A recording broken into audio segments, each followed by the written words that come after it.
Hear ye, hear ye. You are listening to an old-timey podcast. I'm Kristin Caruso. And I'm her non-threatening husband, Norman Caruso. You certainly are. And on this week's episode, I'll be talking about Carrie Nation.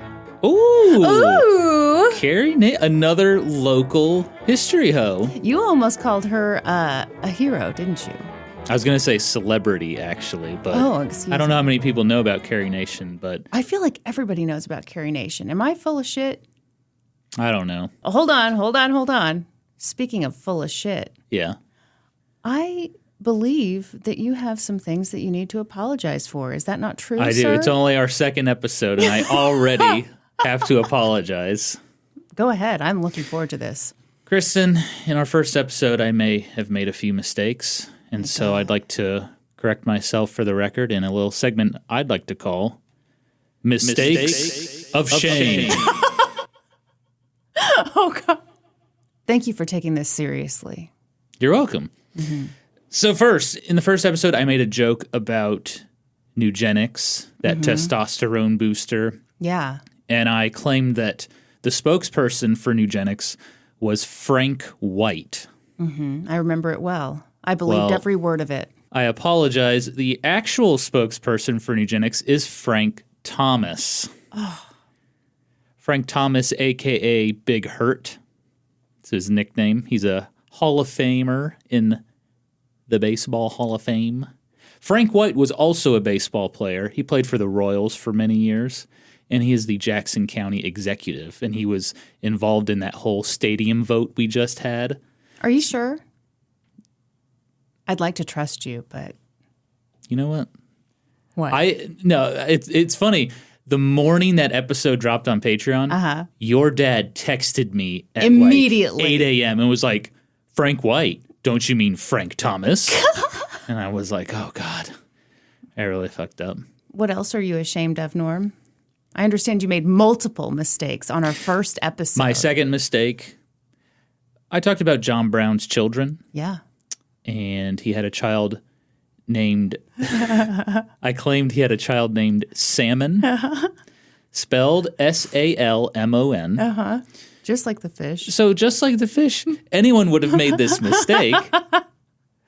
But it turns out you probably pronounce his name like Salmon or Salmon.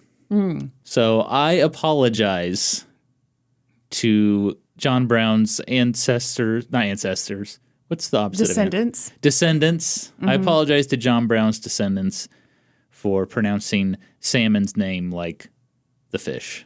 And I feel bad, too, because the second you said it, I thought it sounded fishy.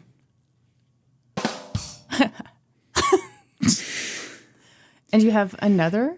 And then finally, My God. Kristin, I was very proud of this joke Yeah. when I said John Brown could be on the cover of Threatening Boys magazine. Yeah, I loved that joke. Yeah.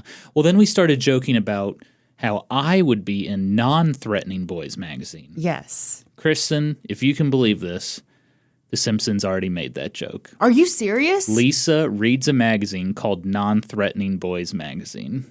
Wow. So I don't want to get sued by Disney, so we can no longer talk about that. Oh, we can talk about But Threatening Boys is still on the table. Okay. I'm feeling pretty brave. I think I'd like to see a mock-up magazine of you on the cover with all your non-threatening attributes as little headlines. I don't know. I don't want Mickey knocking on our door. Crippling anxiety would be Mickey one. and his lawyers. Constantly fearing death. What other non-threatening traits do you have? Seeing things that bother me, but not saying anything and just silently fuming about it.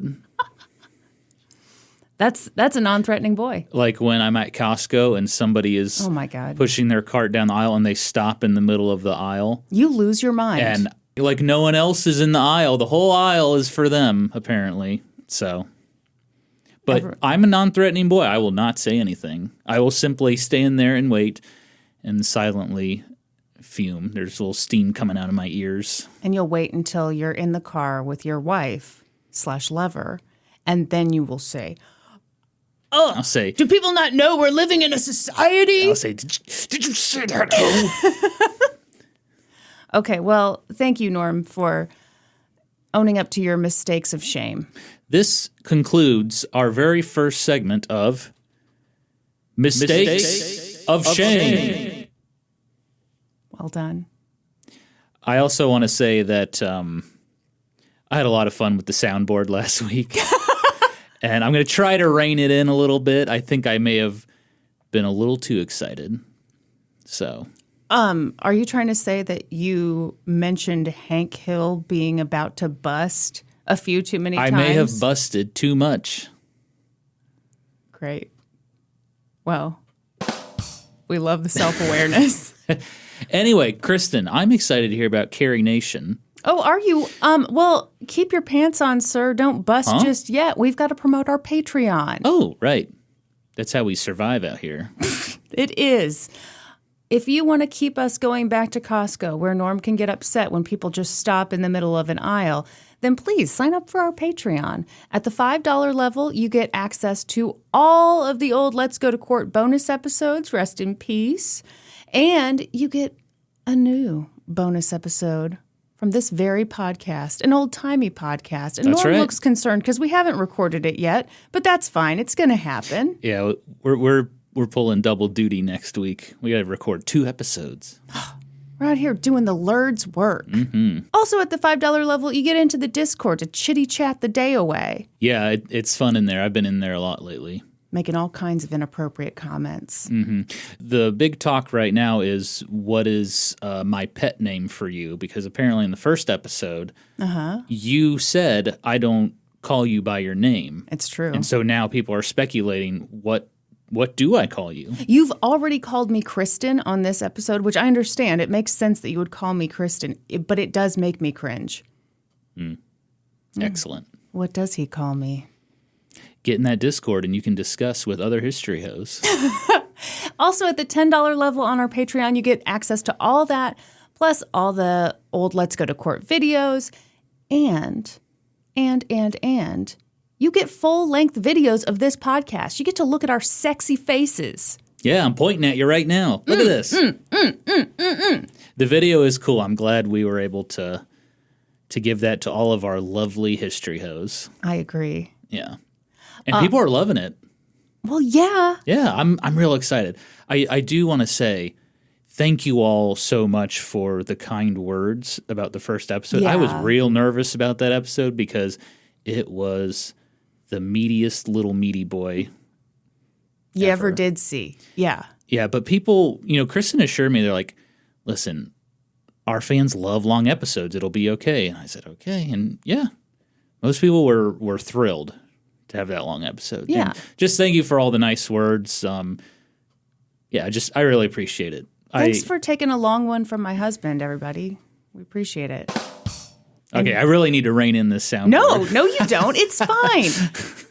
Everyone, Norm is a sensitive, non-threatening boy. One person said he went too hard on the soundboard, and now I did. Now I have all these doubts in my head. You're okay, darling. Yeah, but that's what non-threatening boys do. They doubt themselves. Oh. Literally all the time. What else do you get at the $10 level, Kristin? At the $10 level, you also get, this month we are going to drop the Let's Go to Court live show video, which will be super exciting. Ooh, yeah. Ooh.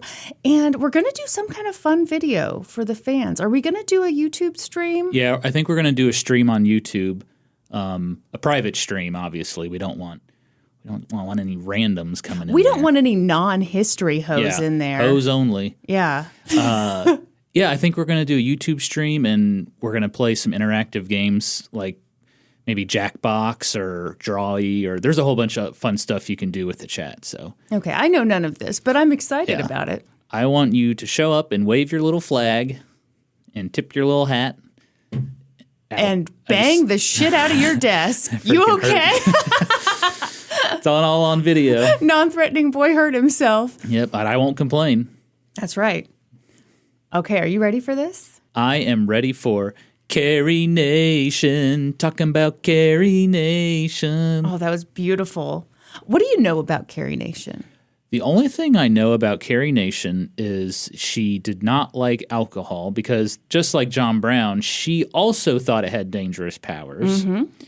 And so she destroyed liquor shops and bars with the little hatchet. Little hatchet, cute little hatchet. Broke the windows and whatnot. Well, we can just wrap up the podcast right here, right? I just basically summed it up. Tell me a little more. Do you know anything else? I know she is buried in Belton, Missouri. Yeah. Well, that's just because I'm obsessed with Carrie Nation, and I told you that. That's true. That's basically all I know. Thoughts on her character? I don't know anything about her character. Who am I to comment on Carrie Nation's character? Okay, here we go. Here we go. Let's start. Okay. I'm so excited. Okay. Okay.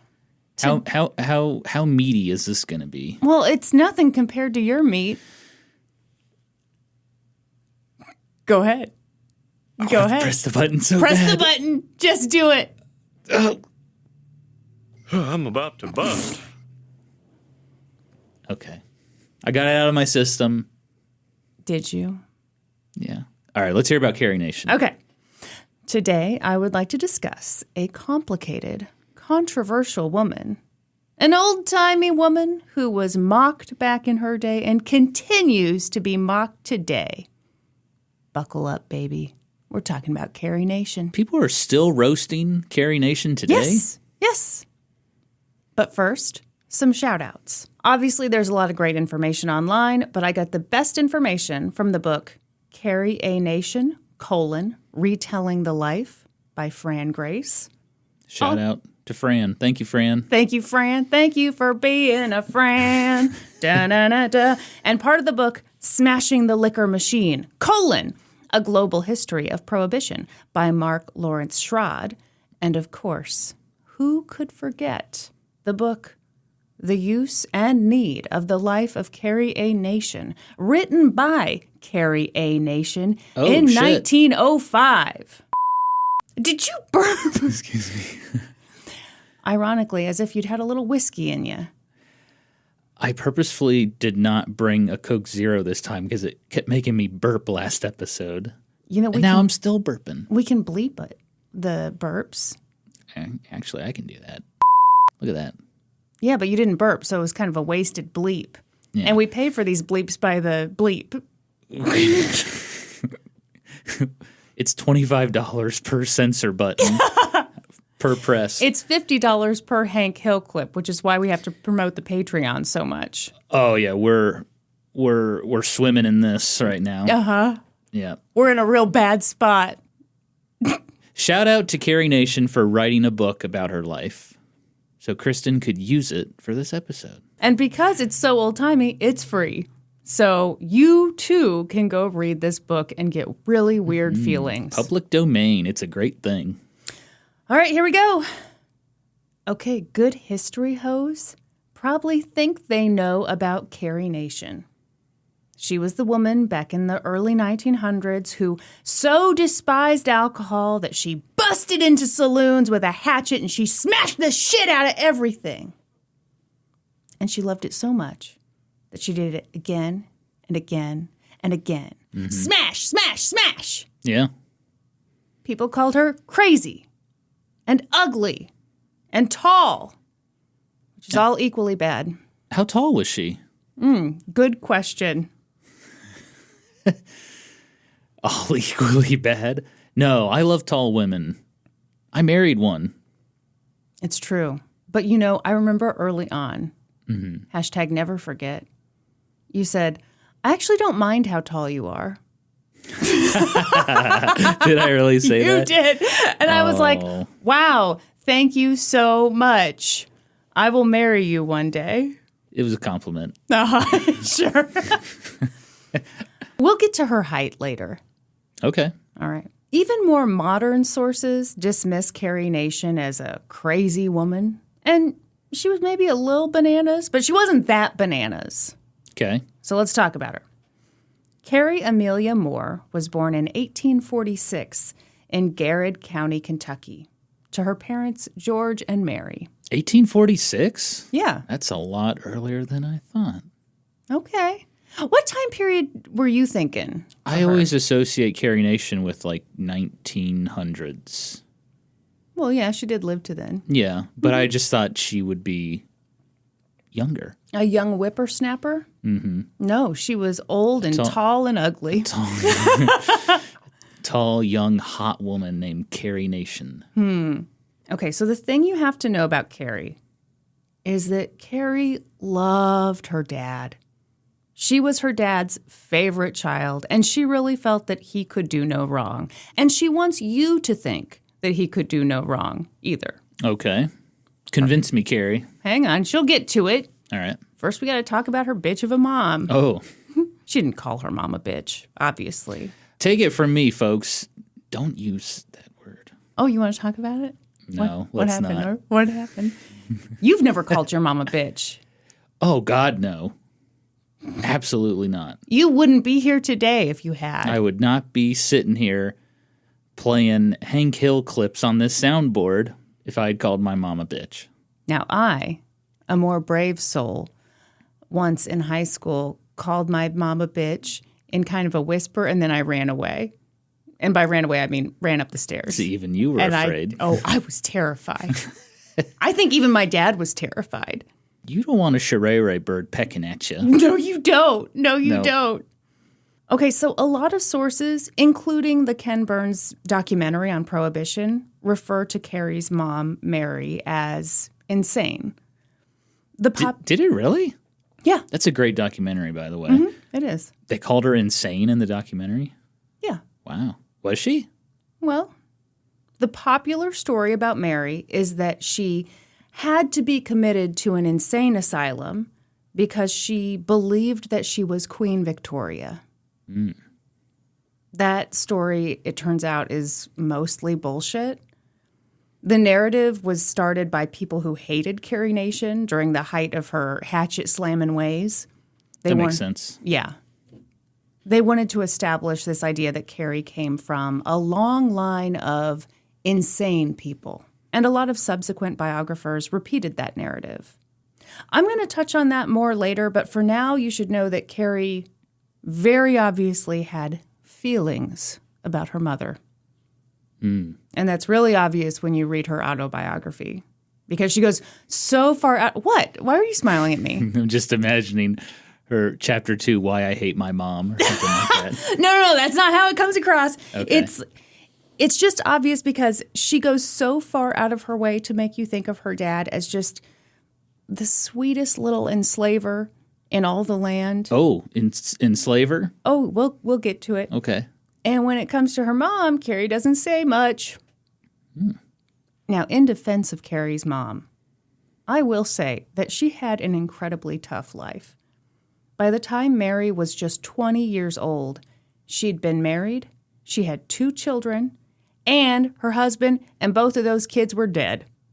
Her husband was dead too? Yeah, the whole gang. Usually it's the other way around. Well, yeah, How did her husband die? I'm not sure. Maybe in the same dysentery bathtub that, John Brown's great-granddad did. Everyone shared the tub. So she was a 20-year-old widow, and she had to get remarried because it was 18 fuckity-fuck, and women had no rights, and now she was used goods, and she didn't have a lot of prospects. Tough times for Mary. So she ended up marrying George Moore, who was old enough to be her dad. How do you feel about this? I'm disgusted by it. So how old was he?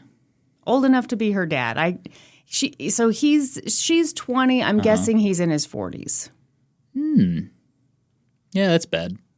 He already had 4 children. Oh. So they got married, and right away Mary became pregnant with Carrie, and then she was pregnant just nonstop until menopause. God. Yeah, it's terrible. This seems to be a running theme in the 1800s is let's just have a shitload of kids. Well, I mean, birth control methods probably weren't that great, and birth control at all was probably frowned upon. Were they very religious? Yes. That makes sense.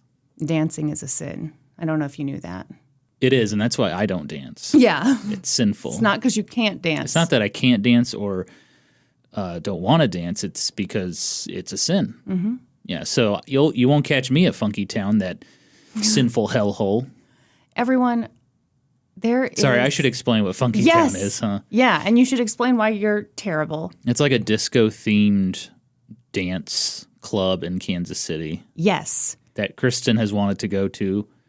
And I told her she can go anytime she wants. I have heard that every night they play the song Car Wash, and then they have a bubble machine. And, like, people get dressed up. It's a great time, blah, blah, blah. Well, they don't do it every night because they're only open on the weekends. Well, yeah, you don't want to go on a Tuesday to Funky Town. Tuesday night Funky Town. Anyhow, Well, just go with Kyla.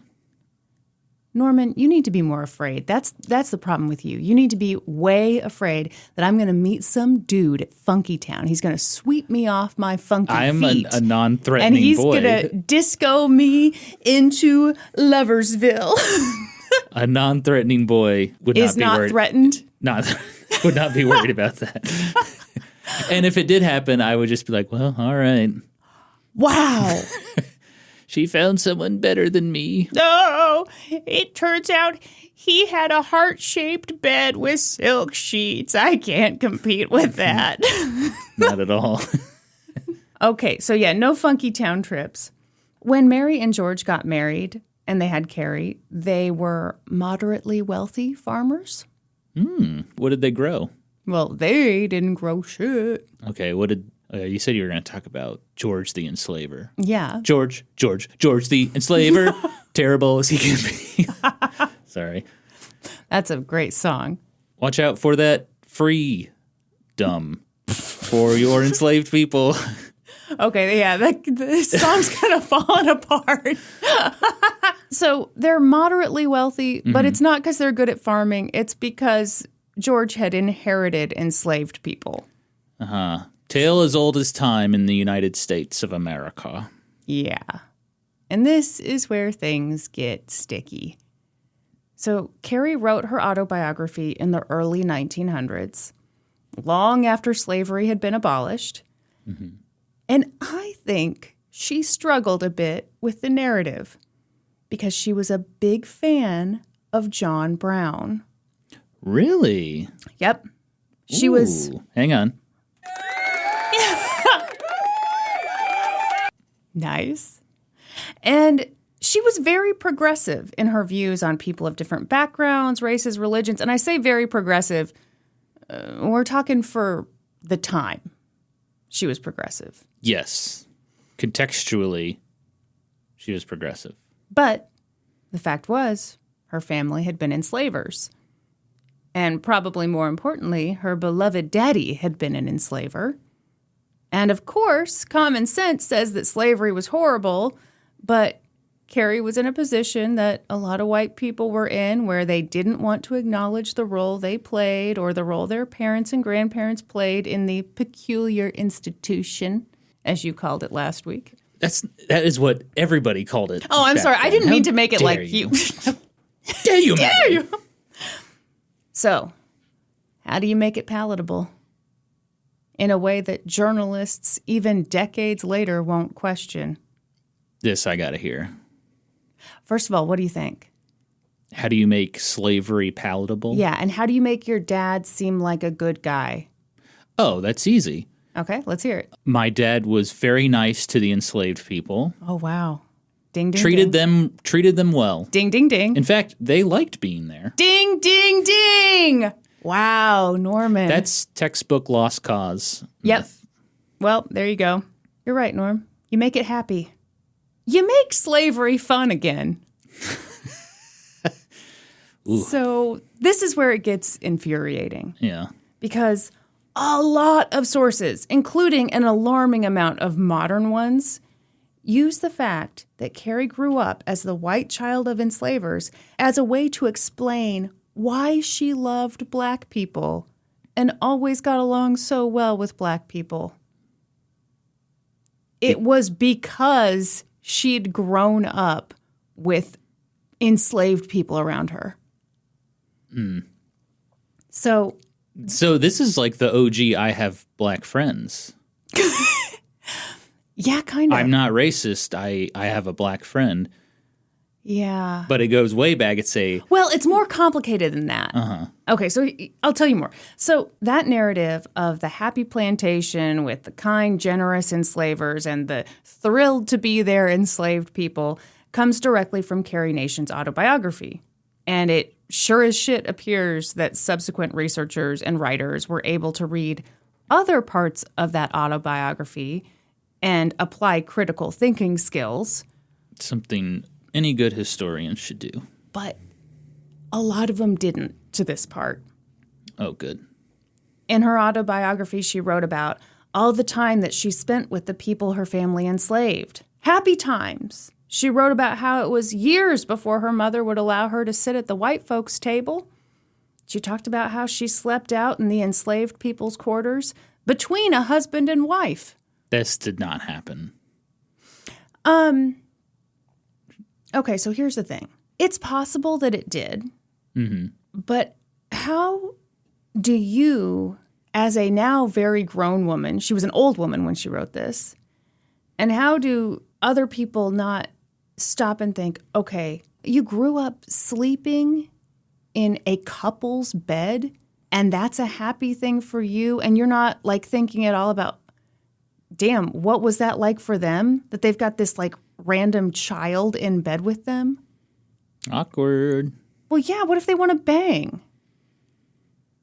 But to her, it's just a happy... I feel like you're really tempted me to push this button over here. What if I wrote this whole thing just to tempt you to use the button? I must resist the devilish temptations. I admire that. I'm here to break the jaws of the wicked. Okay. You seem kind of like a non-threatening boy who won't even ask people to move to the side in Costco. I only say I want to break the jaws of the wicked. I will not actually do it. Yeah, and you're like, well, it turns out no one's wicked. I'll watch someone else do it and be like, oh, very good. I didn't see a thing. She talked about how she loved hearing the enslaved people's stories, loved hearing them praise God. She talked about the people her family enslaved with what seemed like genuine affection, but obviously unexamined affection. Mm-hmm. She was very sure to say that she was proud of how her father treated the people he enslaved. Classic. She had a couple stories that she shared as proof of how good he was. Would you like to hear them? Absolutely. For one thing, when the enslaved women's children would act up, they asked him to whip their children. Okay.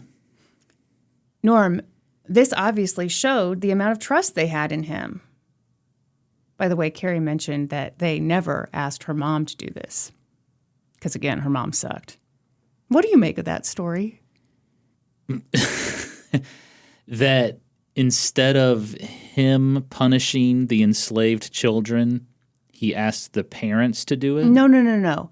She's saying the enslaved women, if one of their children acted up, they would ask him to whip the child. And Carrie's take on this is, oh, wow, that's pretty amazing because it shows what trust they had in him and how much they admired him or whatever. Yeah, that's weird. I don't think that happened. I can see if you're in that position where you have absolutely no power and you want to make your enslaver feel comfortable with you and comfortable with all your kids there and not try to sell them off, you do whatever you can. And if that means like, oh yeah, I just love you, admire you. Oh, will you take care of this discipline? I just like, anyway, are you ready for another story? Yeah, this autobiography is full of things that definitely happened. Here's another story. This one time, her family had a sale because they were moving. Garage sale, tag sale. That's how it sounded. What are the other names for a garage sale? Yard sale. I remember tag sale. I feel like tag sale is a Southern term. No. When I was in Connecticut one time, my buddy was like, let's go check out the tag sales. And I was like, what is that? Okay. But it's just a garage sale. Well, at this garage sale, they had items and also a person for sale. Oh, But don't worry, the guy was a bachelor, so it wasn't sad for him or anyone else.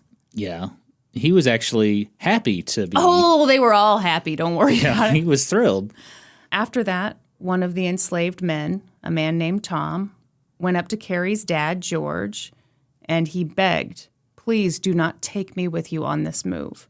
I'm married. My wife lives next door. Please do not separate me from my wife." Very reasonable request from a human being. Yeah, and terribly sad. Yeah. And I guess this was really rough for Carrie's dad because Tom was very valuable. Mm-hmm. But because George was such a good guy, he said, "Okay, if you want to stay, then go find someone who will buy you." And Tom did. And that's a nice story about what a good enslaver George was. George the enslaver. Actually, a very good guy. Can you imagine? That's your good story? A man was literally going to be separated from his wife. The bar is non-existent. And your dad says, "Okay, find someone to purchase you."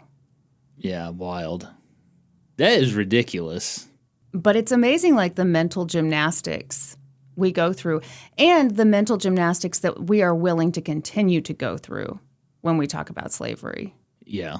Also, in case you're worried, you should know that according to Carrie, her dad was super relieved when slavery was abolished. Like, so relieved. Thank goodness. I've been wanting to get rid of these enslaved people for so long. Yeah. Now I finally can. She wrote, "My father was glad when the slaves were free. He felt the responsibility of owning them.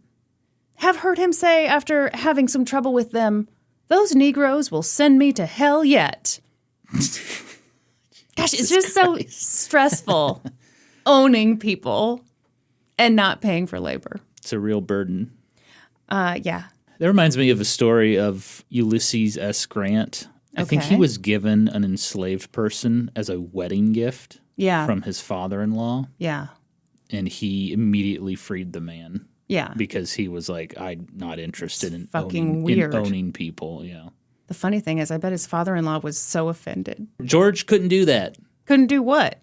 George couldn't just free his enslaved people. He had to wait until a law was passed.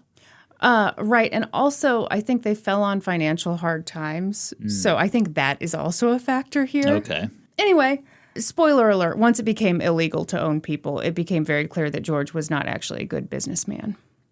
'Twas the free labor that did the trick. When the grass is cut, the snakes'll show, Oh. as they say. Please don't talk to me about snakes. Oh, sorry. Everyone, Kristin's very afraid of snakes. we spotted a snake in the backyard. Oh, that's right. 2 days ago. Yeah. It's all I can think about. I love that you're like, "Oh, that's right." I'm like on high alert. Yeah, we came back from a tootle, which is what we call a walk. We tootle. We call it a tootle because the dogs know the word walk. So we just have to like adjust our words every couple months so that they don't know. Anyway, yeah. Yeah, so we walked to the back door and there was like this long black Oh my God. thing. Yep. It honestly looked like landscape fabric that was Yes. like sticking up. I in the would ground. have grabbed it. And Chris was like, "Oh, what's that?" And then it started slithering. Fuck. And it slithered on out of here. His name was Mr. Scaly. He left his business card. Shut up. And he slithered over to our neighbor Carl's yard. Yeah. It was just a little black snake. No, it was it- harmless. Okay. They're good. They're more terrified of you than you are of it. I don't think that's right because it's been 2 days. I can't stop thinking about that little fucker. I promise Sounds like you. someone's got a little crush. I promise you, he's not thinking about me. He's not like, "Oh my God, Can't stop that thinking very tall woman." I can't stop thinking about that woman.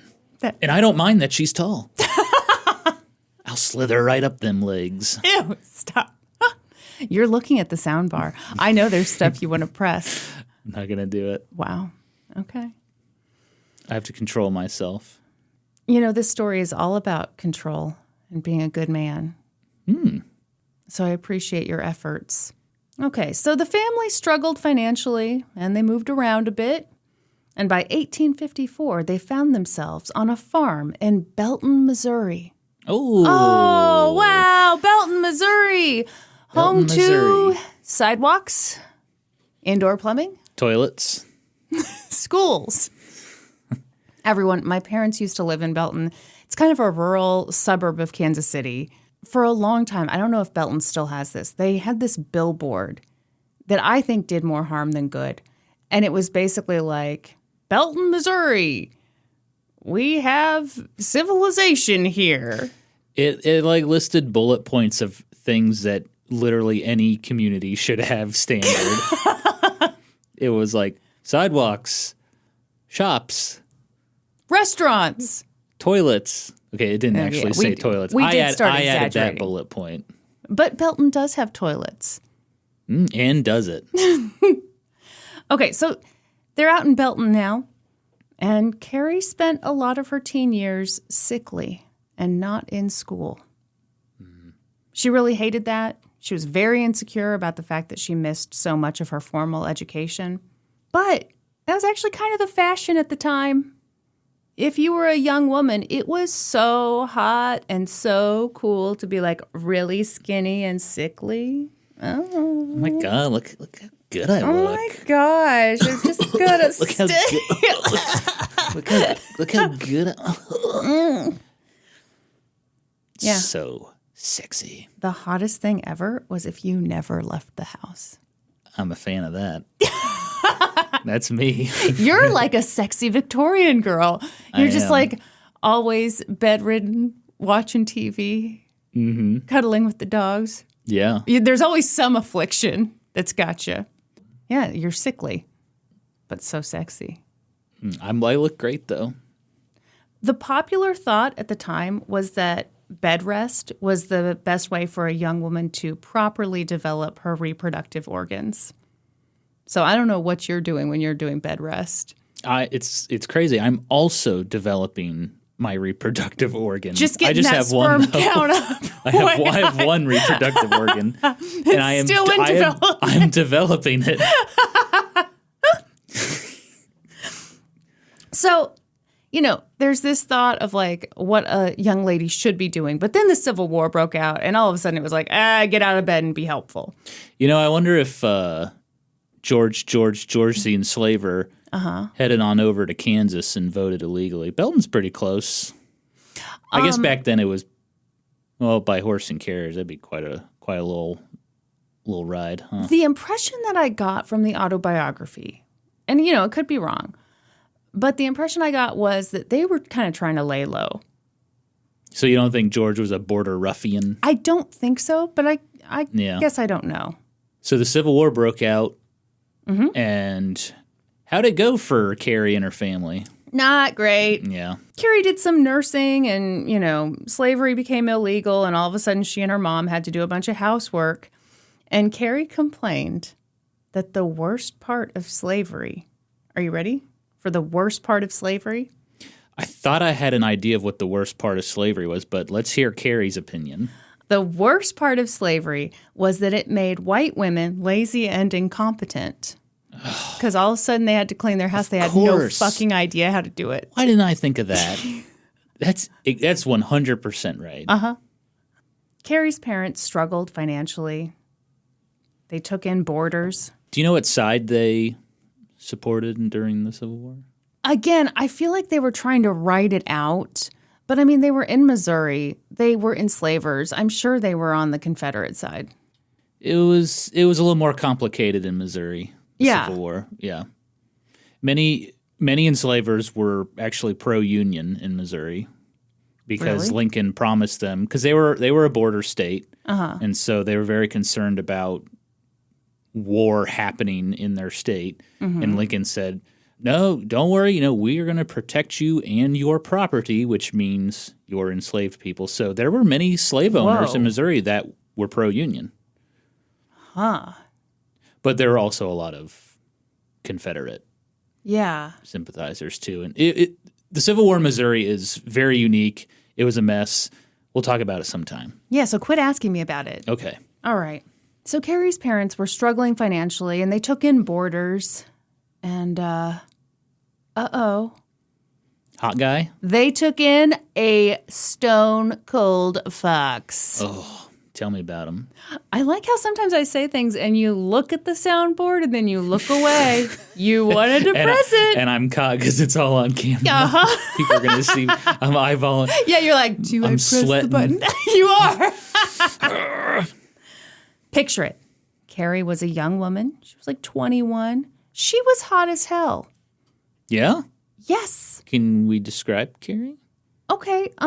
Dark, beautiful hair. Large, expressive eyes. I will say, this dude, Charles Gloyd, not a great last name. Gloyd. Listen, what he lacked in an attractive last name, he made up for it with an attractive face. My Gloyds are killing me today. Charles was hot, okay? Okay. He had big, beautiful eyes, soft, thick hair, and high, tight cheekbones. Go on. You seem excited. I am. And get this, he was smart. He spoke multiple languages. Was this guy from Belton, Missouri? No. Oh. Oh, he was a boarder. That's right. And he was a doctor.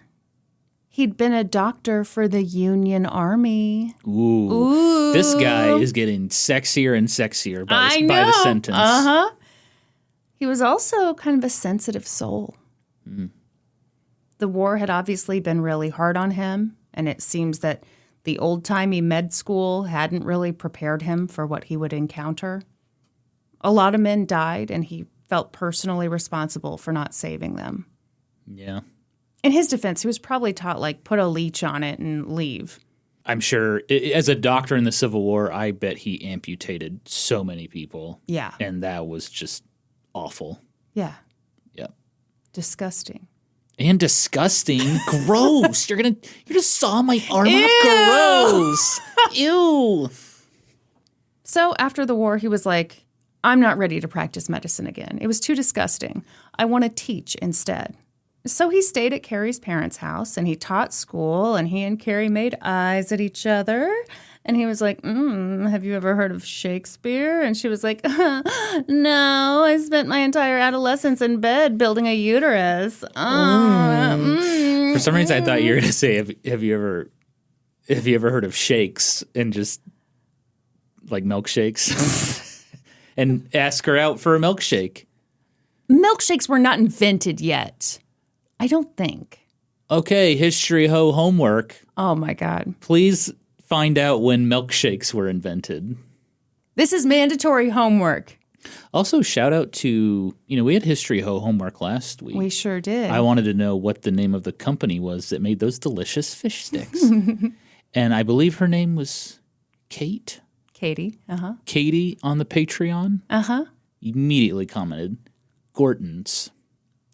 Gortons. It's in a yellow bag. Gorton's fish sticks. Well, thank you, Katie, for being such a good history ho. The best. So your homework this week, find out when milkshakes were invented. Anyway, I'm sorry. Continue. So he tells her about Shakespeare, and she is juicing. Whoa. She was. Hey, I thought this was going to be a more family-friendly podcast. You ruined it. I did. You ruined soundboard. it for several. First of all, you got that soundboard. It's filthy. Yeah, now you're afraid to touch it, which is hilarious to me. It's the best thing that's ever happened. Gun shy. And then, what would you call it? The mistakes of shame? The mistakes of shame. Yeah. So you basically ruined the podcast with all your mistakes, your unforgivable mistakes. Yes. I'm just doing my best. Oh, wow. He's getting more bold, folks. Ooh, I might get a little spread in Threatening Boys magazine for pressing that button. So they're flirting. They're seeing each other. They're very into each other. Yeah. And one day, when they were all alone, he just boom, kissed her right on the lips. Whoa. Kissed her right on the lips. Carrie was shocked. That's a big step. Yeah. She was a good Southern woman. Until that point, she'd never been allowed to sit near a man, and she'd never even held a man's hand. She had been... Wait, he went straight to kissing? He didn't even hold her hand? Nope, just straight for the smooch. This guy is something else. He's a threatening boy. He is a threatening boy, yeah. She had been taught from a very young age that if you wanted a man to respect you and to love you, you had to stay the hell away from him. That makes sense. So when Charlie came up to her and smooched her, what do you think she did? Probably ran away. I'm going to need more drama. She cried out and then ran off crying. Okay, you're getting closer. What she did, she threw up her hands multiple times, okay? So she's got the hands going, and she goes, I am ruined! I am ruined! I am ruined! Thriller, thriller life. You ruined me. I am ruined? I am ruined. Ruined! Because in kissing her, he broke her hymen. She took the dare pledge of virginity. Uh-huh, she sure did. Mm-hmm.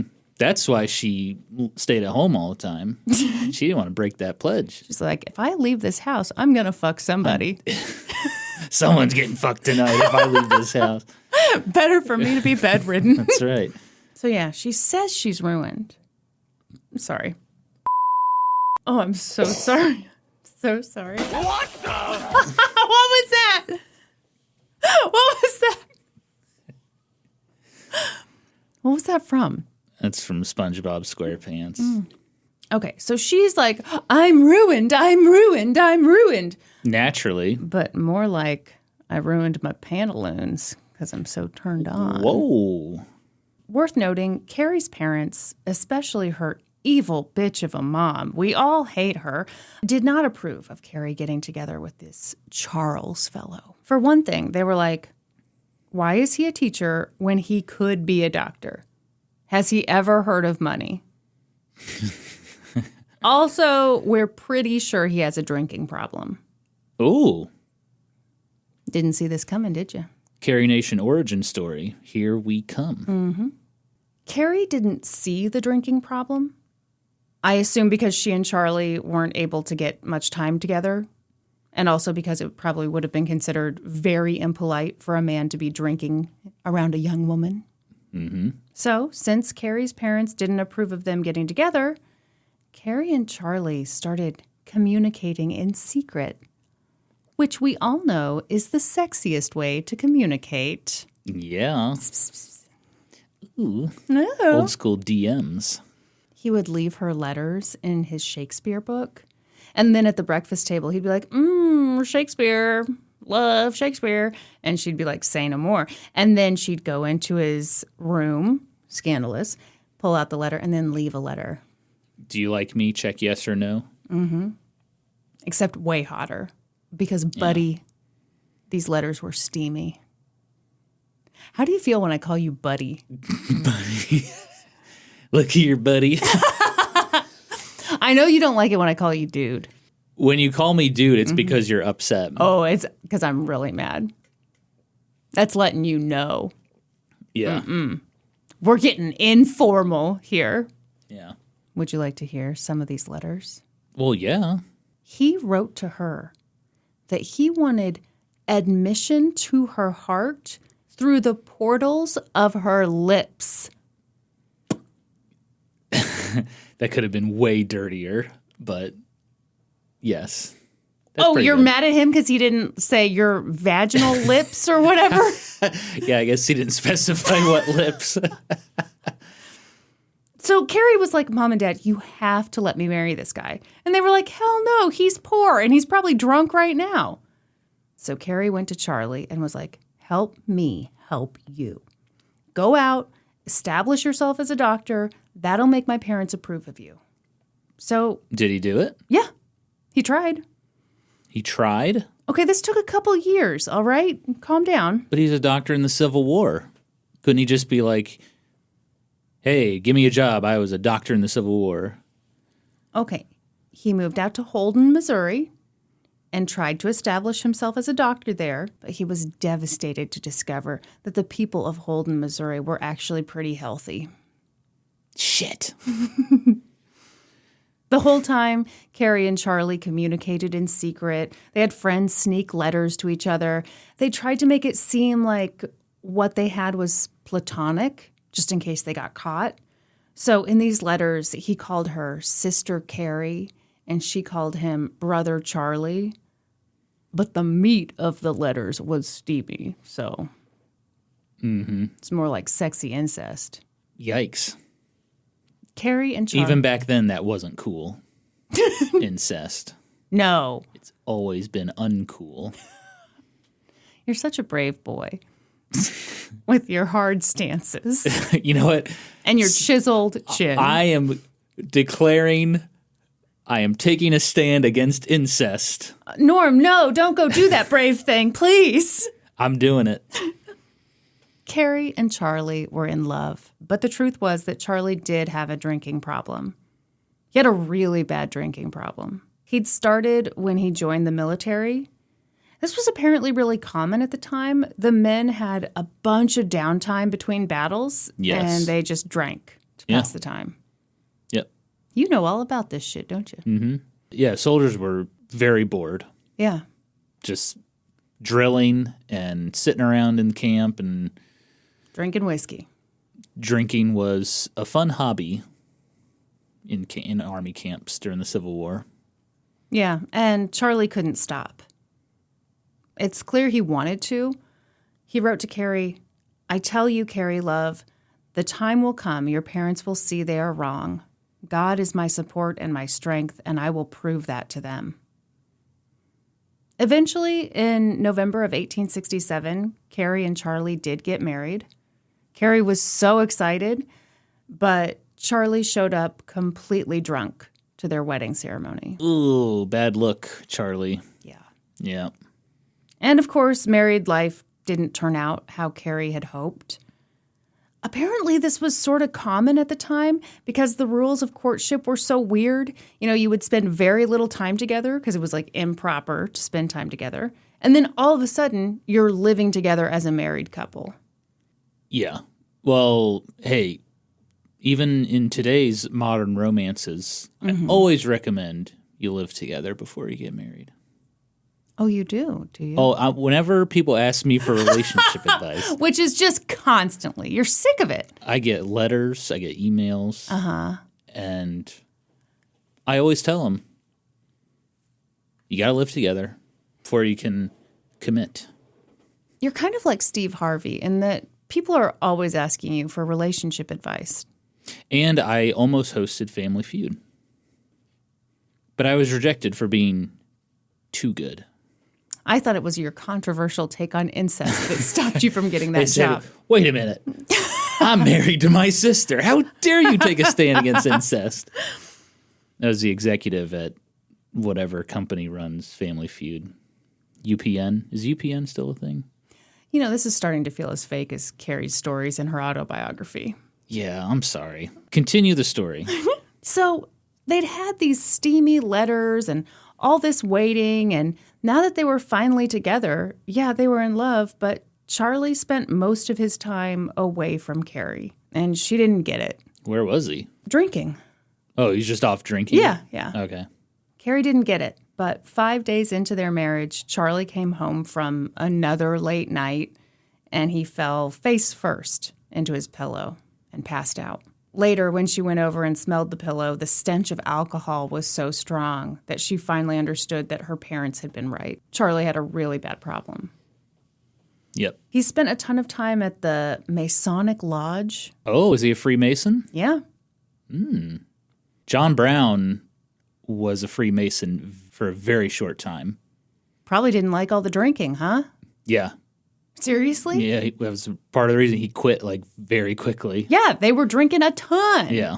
Okay, well, that was where men could go away from women and get drunk. So Carrie went to the Masons and she was like, please help Charlie stop drinking. And they were like, no, thanks. Lady, he's putting my kids through college. Yeah, Simpsons reference. I knew. I apologize. We all knew. People are starting to catch on. They are. They're starting to realize I have no original bone in my body and I'm not funny. Oh, my God. Classic non-threatening Oh, boy my behavior. God, Norm, your confidence is just too much. It's shot. I need you to calm Pierced. down. So people would call on Charlie. You know, they needed him. He was a fucking doctor, but he couldn't do the job. In her autobiography, Carrie referred to alcoholism as a disease, which is interesting because the American Medical Association didn't classify it as a disease until 1956. I think for Carrie to go through something like that, yeah, you would It'd definitely be horrible. Yeah. You would definitely consider it a disease. Yeah. Yeah. She saw what it was doing to her beloved husband. She saw what it was doing to her. She was in a terrible position. As a woman, she had virtually no power. Plus, she had almost no education. She had no way to support herself. And she was pregnant. Oh. Yeah. She was pregnant and she was married to a man who she now knew couldn't support her, let alone a family. So Carrie did the only thing she could think to do. She went back home to her mom and dad. She left Charlie? Yeah, she was in a tough spot because I think she had confirmed to her parents that Charlie's drinking was really bad. This was like 6 months into the marriage. Okay. And her mom said something to her like, if you stay there, you have to stay there. You can't come here. And so she had to make a really tough decision. Yeah. So she went back to Belton. Yeah. Was she also in Belton with Charlie, or was she in They Holden? were in Holden. Holden. Yeah. Okay. Right. Where everyone was healthy and perfectly fine. Yeah, except for the doctor, ironically. Yeah. Before she left, Charlie told her, if you leave me, I will be a dead man in 6 months. But Carrie left, and her mom forbid her from communicating with Charlie. She told Carrie if she wrote to him, she'd throw her out of the house. Oh. Yeah, so Carrie would be either pregnant with nowhere to go or, Yeah. with a very, very young baby. Carrie gave birth to a baby girl whom she named Charlene in order of Charlie. Charlene. I assume it's Charlene. Oh, that's a joke. Salmon. That's the joke. Charlene. Charlene. Charlene. Charlene. I can tell you've not listened to that song enough. No. So that's Will you your sing it, homework. please? Charlene, Charlene, Charlene, Charlene. I'm begging of you, please don't That take sounded my exactly man. like how I sing it. No. Dolly and I do not agree. No. Although Dolly's so sweet, she probably would say you Well, did a I good think job. that was just a fabulous rendition of Jolene. She would. And you changed it to Charlene. Yeah. I sure did, Dolly. Thank you. Aren't you the cutest non-threatening boy I've ever seen? Oh, wow. I Would am. she say I am. that Thank too? you, Dolly. Well, son, you look like the kind of man who's been bedridden working on his penis organ. She'd That's right, say. Dolly. I've been developing my organ. For years now. Years. One day it'll be ready. So she gives birth, and Carrie wasn't allowed to write to her husband to tell him that she'd given birth to their child. That sucks. It's awful. Yeah, I think that's So where... he had no idea that she had given birth, No. and he was forbidden to visit, I'm guessing, I would assume, but also, like, if he's an alcoholic. And yeah, he might not Yeah. have really, yeah. In the end, Charlie was right. In 1869, he died from alcoholism. He was 29. They'd been married for less than 2 years. Good Lord. Yeah. Drank himself to death. Carrie was devastated. She regretted leaving him for the rest of her life. And she always wondered if she was responsible for his death. She wasn't. No, she wasn't. No. But I can understand her feeling that way. Well, yeah, I mean, you would always wonder if I'd been there, could I have, especially not understanding. Well, I guess she did come to understand that it was a disease, but Yeah, you'd always wonder. Yep. But in that moment, with an infant and a dead husband, Carrie had to do something. She was 23, she was a widow, and she didn't have a career to speak of. And to make things a little more complicated, Charlie's dad had died not long before he did. So that meant that his mom, Nancy, was totally screwed as well. So Carrie sold some land that her parents had given to her, and she sold Charlie's old medical equipment and his books, and she built a small house in Holden. Oh. Well, that's nice. Well, so she lived there with Charlie's mom. Little house on the Holden. Yeah. Who she was now financially responsible for. Oh, well, that's not fun. No, it's not. And her infant daughter. And because she desperately needed a career, Carrie began attending the Normal Institute, which doesn't sound suspicious at all. Nope. We'll call it the Normal Institute. Yep, nothing weird going on here. They now call it the University of Central Missouri, which sounds much less suspicious. Also a very suspicious name. It took some time, but... Everyone knows there's nothing in Central Missouri. Right. It's Kansas City on the west side of Missouri and St. Louis on the east side of Missouri. Central Missouri, there's nothing. Tain't nothing, they say. Tain't. The Normal Institute. That's great. It sounds like if aliens came down and they were like, how do we assimilate? How do we not tip our hat? I know. We'll start a school called the Normal Institute, and no one will suspect a thing. Yes. Remember when we drove by that town in Missouri called Humanville? And I said, Yes. that is where the aliens are. This is where the aliens live. A totally normal town filled with just humans. Yeah, no one will suspect there are aliens in Humanville. It took some time, but Carrie eventually earned a teaching certificate, and she began teaching school. Hell yeah. Hell yeah! Good job, Carrie. Well, she barely made enough money to get by, but she was doing okay. But then, all of a sudden, after she'd been teaching for 4 years, this dude starts complaining that she's mispronouncing words in front of her students, and she's doing a bad job. Salmon? No, she wasn't that stupid. According to Carrie, she taught the kids that it was okay to say, I saw a man, instead of I saw a man. Oh, give me a break. And that's why she got fired. Are you fucking kidding me? And then, guess what? The niece of the man who'd complained about her took Carrie's job. So, What a bitch. yes, the man, not the niece. Oh, okay. She wasn't the one who did this. Right. One of her biographers was like, yeah, that story might be true. Or maybe Carrie, pissed some dude off by, saying how she actually felt about something. That's also possible. That seems more believable.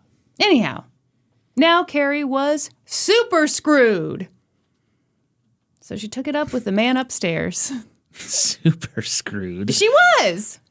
I tell you, I'm not just screwed, I'm super screwed.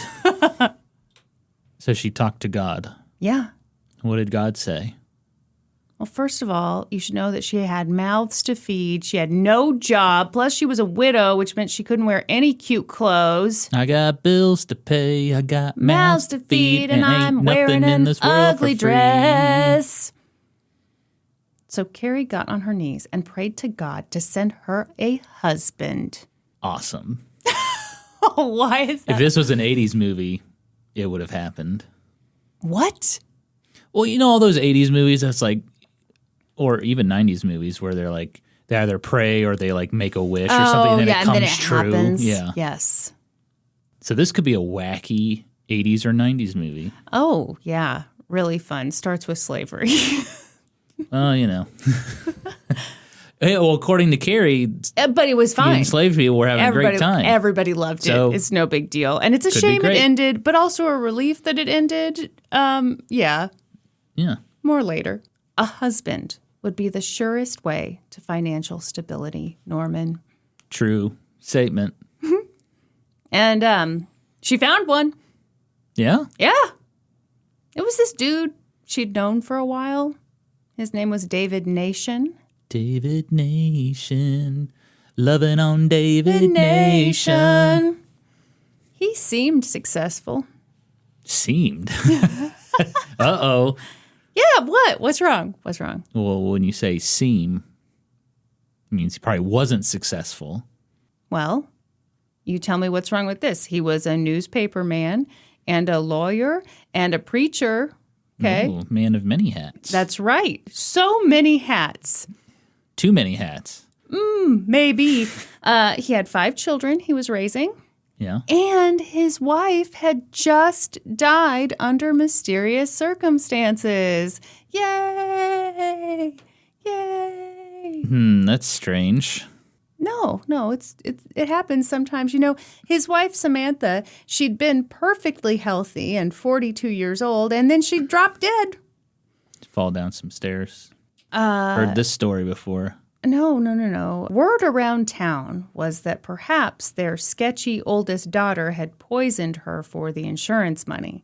Man, this scheme goes way back, doesn't I know. People been doing this for a long time. An old-timey scheme. Old-timey Dateline covered this one. Yeah. Josh Mankiewicz in a hat. Who I heard is much older than he looks. Somebody in the Discord said Josh Mankiewicz was like 68 years old. There is no way he's 68 years old. Hang on. Josh Mankiewicz. I'll look it up. Maybe they were messing with me. That dude is mid-50s. Josh Mankiewicz, 68 years old. Holy shit. He's born in 1955. Damn. So there you go. Hats off to Well, there you go, folks. Josh Mankiewicz. Keeping it tight. Whoa. What does that mean even? It means you take care of your body. Well, there you go. Clearly. I honestly have no idea who Josh Mankiewicz is. Yeah, I'm sorry. you don't have the deep love and respect for Dateline that I do. I don't. And that's one of your many flaws. Thank you. Okay. Yeah, so there's this rumor that maybe their oldest daughter poisoned the mom, and maybe David had been in on it, but don't worry about it. I won't ask. Carrie needs a man. Yeah, and if you want to know the truth, David says that his wife, dropped dead because of some shameful things she did in her past. So there you go. So it's her fault, actually. Yeah, when you think about it. Mm-hmm. When you squint real hard. Yeah. Mm-hmm. Anyway, David started courting Carrie, and once again, Carrie's family was like, oh my God, we do not approve of this. Another dud, Carrie. This dude is maybe a murderer. Also, you're 28. He's 47. We all hate age gap relationships. All of us hate them. Yeah. Everyone. Also, ew. His wife just died. Why is he already courting you? Also, rumor has it that he is also courting someone else. He's horny. Ew. I hate that so much. Please bring back the Hank Hill if you're going to resort to that. Oh. But Carrie wasn't in a position to be choosy. So in 1874, she married David Nation. He's got a great last name. I'll give him that. He does. Norman Nation. Can you imagine? Norman Caruso is a great name. Your last name is wonderful. My last name is like the Smiths of Italy. Whatever. Everyone has the last name Whatever. Caruso. How do you feel about the fact that I take your last name publicly because I think it sounds pretty, but in actuality, I don't have that last name? How does it make you feel? I don't give a shit. Honestly. All right. Good to know. Norman Nation. That'd be pretty cool. Yeah. Double N. Would you ever change to Norman Pitts? No. I'm sorry, no. What if it was the only way we could continue to be married? Who made this rule? It's a new rule by the Normal Institute. Oh. What would you do? If I had to do it to stay married to you, Yeah. I would do it. Oh, that's so right. lovely. That would be a real shame to go from Caruso to Pitts. It's a damn shame. It's a damn shame. Yeah. Uh-huh. But it's for love. That's right. And I want to get to the portal of your heart. Wait. Kristin, Yes. you are my faithful mount. Ew, shut up. That's disgusting. That is disgusting. I love you. I love you too. Oh, Kristin, my faithful man. That is disgusting. It's a romantic thing to say. No, it's not. No, it's not. I recently learned that that is actually dirty. What do you mean? You know, I was writing my script for A Game and a Historian, and I called Yoshi Mario's faithful mount. And I was editing it. You informed me that's disgusting. That was gross. Sounds like Mario fucks Yoshi. Well. And that Yoshi isn't stepping out. Yoshi is his faithful mount. Yeah. How did you not know that was gross when you were writing that? No, I'm a non-threatening boy. I don't know these things, okay? Okay. Aww.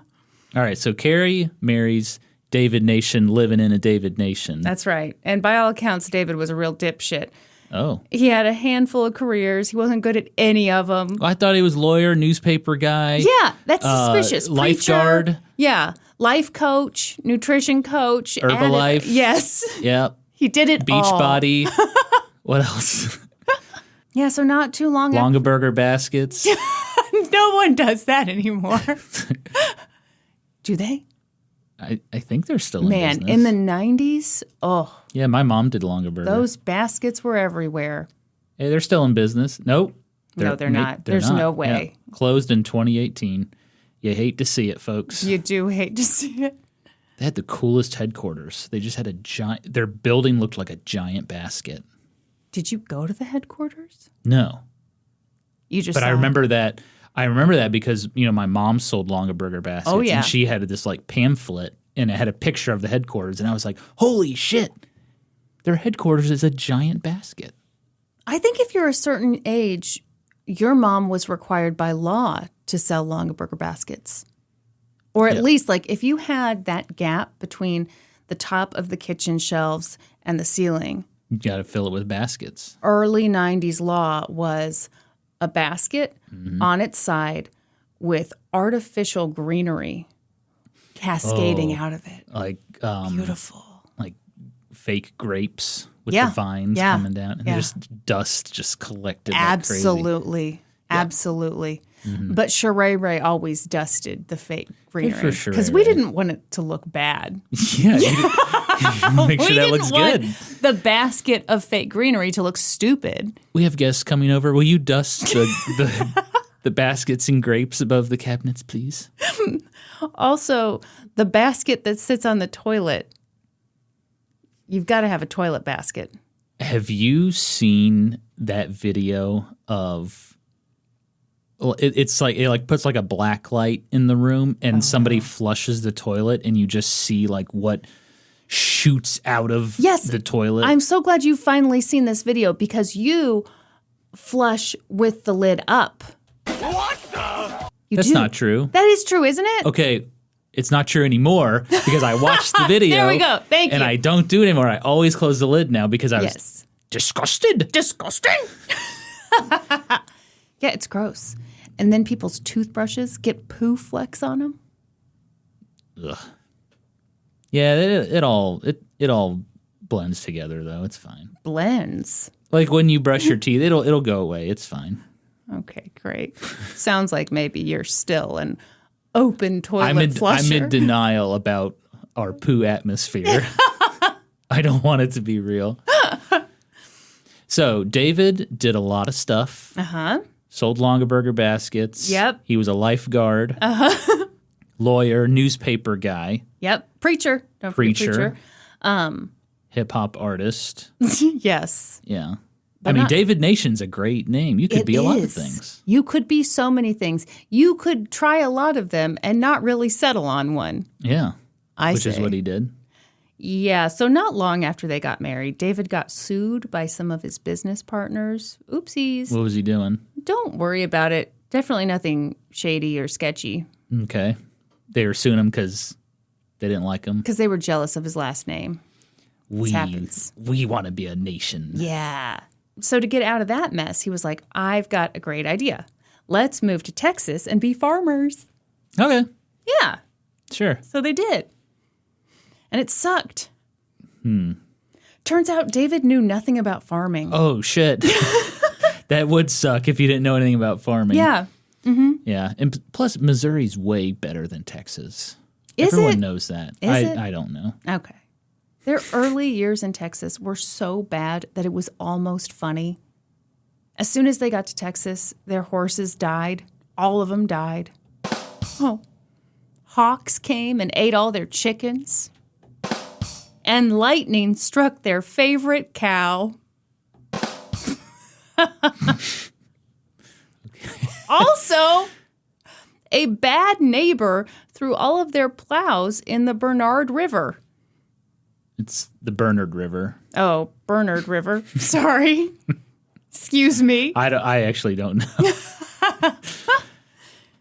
Yeah, so that comes from Carrie's book, and it does not give more details. Their cow was struck by lightning? Their favorite cow. Not just Not any just cow. any Our cow. favorite cow. If it had been Bessie, we wouldn't give a shit. Yeah. But they got Bethel. How are you not more intrigued by the bad neighbor throwing all their plows in the river? I want to know so much more. Well, maybe that neighbor thought they were the bad neighbors, and so that's why he did it. I mean, that's quite the revenge to get on people. Look, in our first episode, I told you about neighbors that one neighbor killed the other because he was chopping down trees on his property. But at least I know why. Mm-hmm.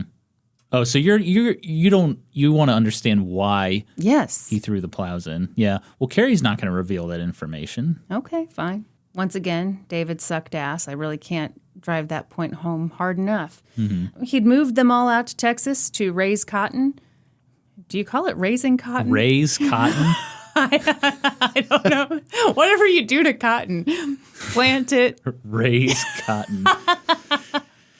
I mean, I don't know what the proper term is, but that doesn't sound right. It Raise doesn't cotton. sound right, does it? Grow cotton? Grow cotton. Harvest that sounds so cotton? much better. Yeah, he wanted to do all of it, and he did none of it. And as soon as things got rough, he was like, well, you know what? I think I'm going to go. Don't worry. I see you're concerned. I'm just going to go find work as an attorney because I'm also an attorney. Oh, okay. So I'll be right back. Okay. I'm definitely not just leaving you alone on the farm with a bunch of kids to raise. Did he abandon Carrie Nation? For a while, yeah. And he came back whenever he felt like it. This guy sucks. Yeah. So Carrie really struggled. She did what she could to earn money. She raised pigs, which that sounds a lot better than raising cotton. Anyway, and she sold. Sounds right. Yeah. She sold butter. Ooh, pig butter. Ew! What the fuck is pig butter? I mean, she's raising pigs. I would assume she'd make butter from the pig's milk or something. Probably her least favorite cow is the one who provided the butter. Yeah, it was a tough life. But is pig butter a thing? No, pig butter is not a thing. That's disgusting. What are you talking about? Pig butter. I'll look it up. I feel like the closest you get is like bacon grease. There's a restaurant in New York City called Pig and Butter. Yeah, but not pig butter because that is very different. Whatever. Okay. Normie C's 100% organic pig butter. Normie C, how do you make this pig butter? We're all so curious because it's definitely not a thing that anyone has ever heard first of. you take a pig and then you milk it. Milk it? Isn't that how you make butter? Sir, what do you... And you let it sit. Uh-huh. And You let it sit? And then you stir it until it turns into butter. Gross. I guess pigs do lactate. This is disgusting. Why did you do this to us? This is so much worse than the Hank Hill button. This podcast is for thinkers. We want people to be thinking. Yeah. Critical And thinking. Maybe vomiting. This is a podcast for intellectuals. Oh, is it? It is. Yeah. All these history hoes are very smart. They are intellectuals. Okay. Yep. Only the smartest people listen to this podcast. You finished? Yeah, go ahead. In 1878, things got a little better. There was this hotel called the Columbia Hotel, and Carrie had talked to the people who owned the building and yada, yada, yada. She got the opportunity to lease the building and start running the hotel. Oh, hell yeah. Yeah. Living it up in the Columbia Hotel. In the Hotel Columbia. Such a lovely place. It's a lovely place. Pig butter in your face. What's this on this bread? That's our original pig butter. You can only get it at the Columbia Hotel. So once again, it was tough, but she turned out to be really good at running hotels. She was warm and welcoming and kept the hotel super clean, pig butter on every pillow. Did the hotel have a bar? Hell no! Where's that Todd one? Hell no. Hell no. There we go. Thanks, Todd. I want to let everyone know that Kristin made me press that button. They heard me. Yeah. Norm, you're never going to podcast in a way that stops all the haters. You're That's always true. going to get some amount of hate. But I'm a very flexible, non-threatening boy. I will just do whatever the people tell me to do. That's going to make for terrible podcasting. I agree. You're probably going to want to find a new co-host soon. Oh, no. Don't do that to me again. I can't handle it. That's how I become very sexy and skinny and sickly. I lose another podcast host. Oh, yeah. Yeah. Bedridden. Pale. Ooh. Uterus. Fully developed. I actually grow the other fallopian tube that I lost a couple years ago. Yeah. All right. Good plan. You lay in bed for 6 months, it'll grow back. Thank you.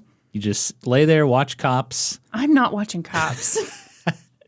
I'm watching Josh Mankiewicz on Dateline, and I'm just saying constantly to Dottie and Kit, can you believe this man's 68? I saw a picture when I pulled it up, and he looks good for 68. Yeah. Yeah, well, you thought he was 50. Yeah, I did. Yeah. Okay, anyhow. You might not be smart enough to listen to this podcast, actually. But I'm smart enough to be on it. Well, Think maybe. about that. Yeah. Are you about to kick me off Maybe now? I'll kick you off the podcast. Wow. Who are you going to bring on in my place? Probably the smartest man I know, Daryl Pitts. Oh, your my father. God. Yeah, that'll be great. He's taught me so much. What has he taught you? Well, the eugenics thing. Yeah, Called he your taught me ass about- out. Yep. Yeah. Frank Thomas. That- Not Frank White. Frank White would not be a good eugenics spokesperson. Why? Well, he's much older than Frank Thomas. Okay. And Doesn't have the real manly, beefy look that didn't you're you looking hear for? a speech from Frank White at the Royals? Was it the Royals was- parade or something? I think it was the Chiefs. The Chiefs Super Bowl parade. yeah. Frank White made a speech, and you were just like, "Oh my God, this is the worst speech." The man went on and on and on, so monotone. My Yeah. God. So he wouldn't be a good eugenics spokesperson. No, you got to pump up the jam. Yeah, That's what I'm saying. pump up the peen with eugenics. That's right. I can't stand it when someone is like called on to speak and they don't pump up the jam. They don't bring the goods, you know? Yeah, I agree. Thank you. You got to get my juices flowing when you talk. Yeah. Yeah. We should probably get back to the story, huh? I don't know. I'm hoping that we'll podcast enough that you loosen up a little bit. I'm a real stiff boy right now. You're a bit of a stiff boy, but you are talking about pig butter, so I feel like you've lubed up a bit. Mm-hmm. You're kind of getting greased up. Pretty soon you're going to be touching all over that soundboard. Woo. Yep.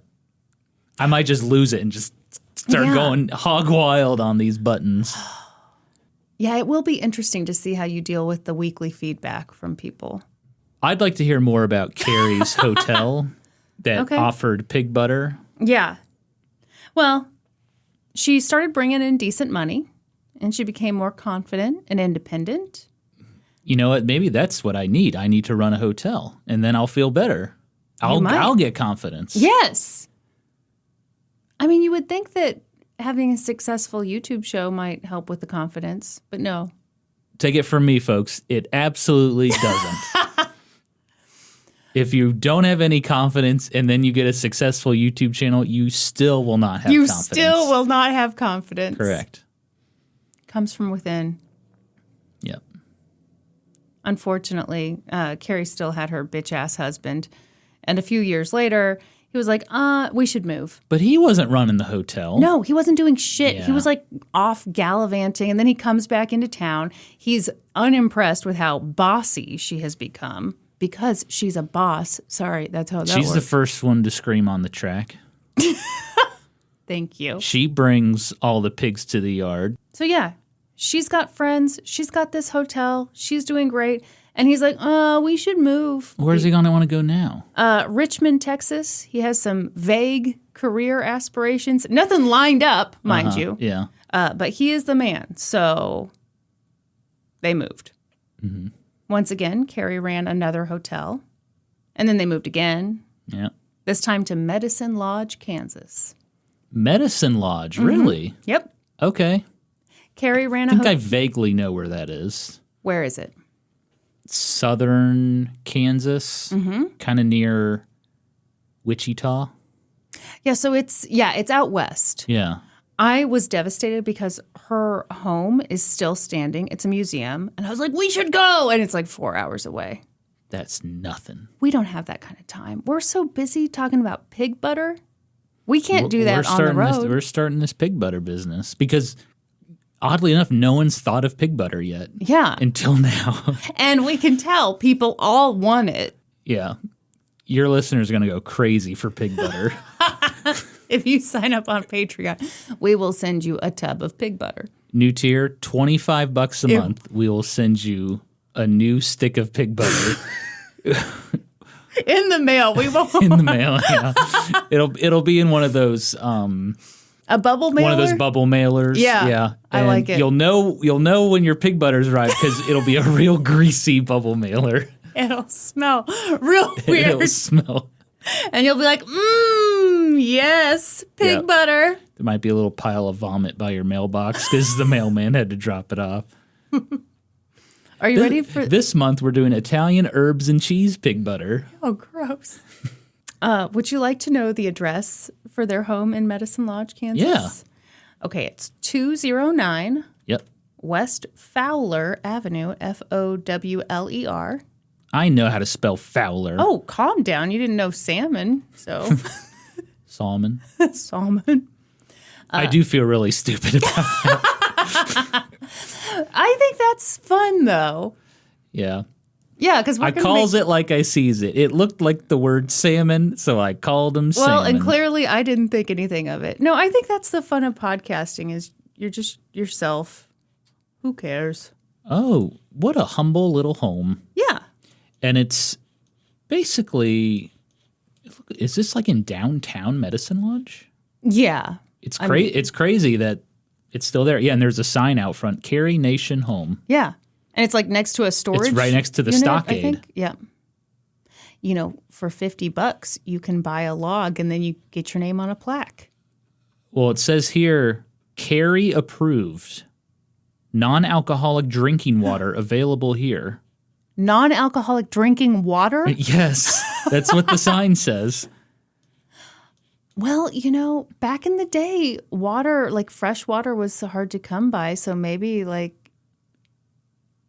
that's a joke and we don't get it because. Well, I know beer was popular back in the day because it was like a safe way to hydrate. Yeah. But obviously, you're going to get twisted. Yeah. Yeah. Also, Sparks was very popular back in the day. Dear, what if we got sponsored by Sparks? I don't think Sparks exists anymore. What if we were sponsored by Longaberger Baskets and Sparks? And on set, we had a basket full of Sparks. And we have to each chug one. Oh, gross. While we Can record. you imagine? Yeah. Old-timey after dark for sure. Holy moly. Okay, very, very cute little house that Yeah. Carrie lived in. Yeah. Carrie became kind of controversial in Medicine Lodge right from the start because at her hotel, she welcomed white people and black people. Ooh. Yeah, that's the correct response. Calm down. Arr. You know, that's interesting because Kansas was a free state. But, I guess Racism. racism. Can we go talked anywhere. about this. Yes. Racism. If people were down on their luck, she'd welcome them in, feed them, give them something to wear. And sometimes she let them stay at her hotel for years at a time. Years? Yeah, so this was a big point of contention between her and David because Carrie had been through really hard times. And so when she saw other people struggling, she wanted to help them. And sometimes, they were a little sketchy. I wonder if it was like trauma from her first husband dying. How she felt like she couldn't help him. And so now she's like, I'm going to help everybody. It could be. Yeah. Yeah. I mean, but also like those early days in Texas when David just fucked off. Yeah. She almost died. And the only reason she survived was, I guess, some widow nearby like took pity on her and brought her like a little bit of food. And that's how she lived. So I think she was very... Jimmy John's party pack. Yeah, she just brought over a simple Jimmy John's party pack. Mm-hmm. And Carrie was like, is this a veggie sub? No. Carrie was a vegetarian. Oh, so she was like, is this a veggie sub? Hell yeah. Yeah. She went hog wild on that thing. Was she really a vegetarian? Yeah.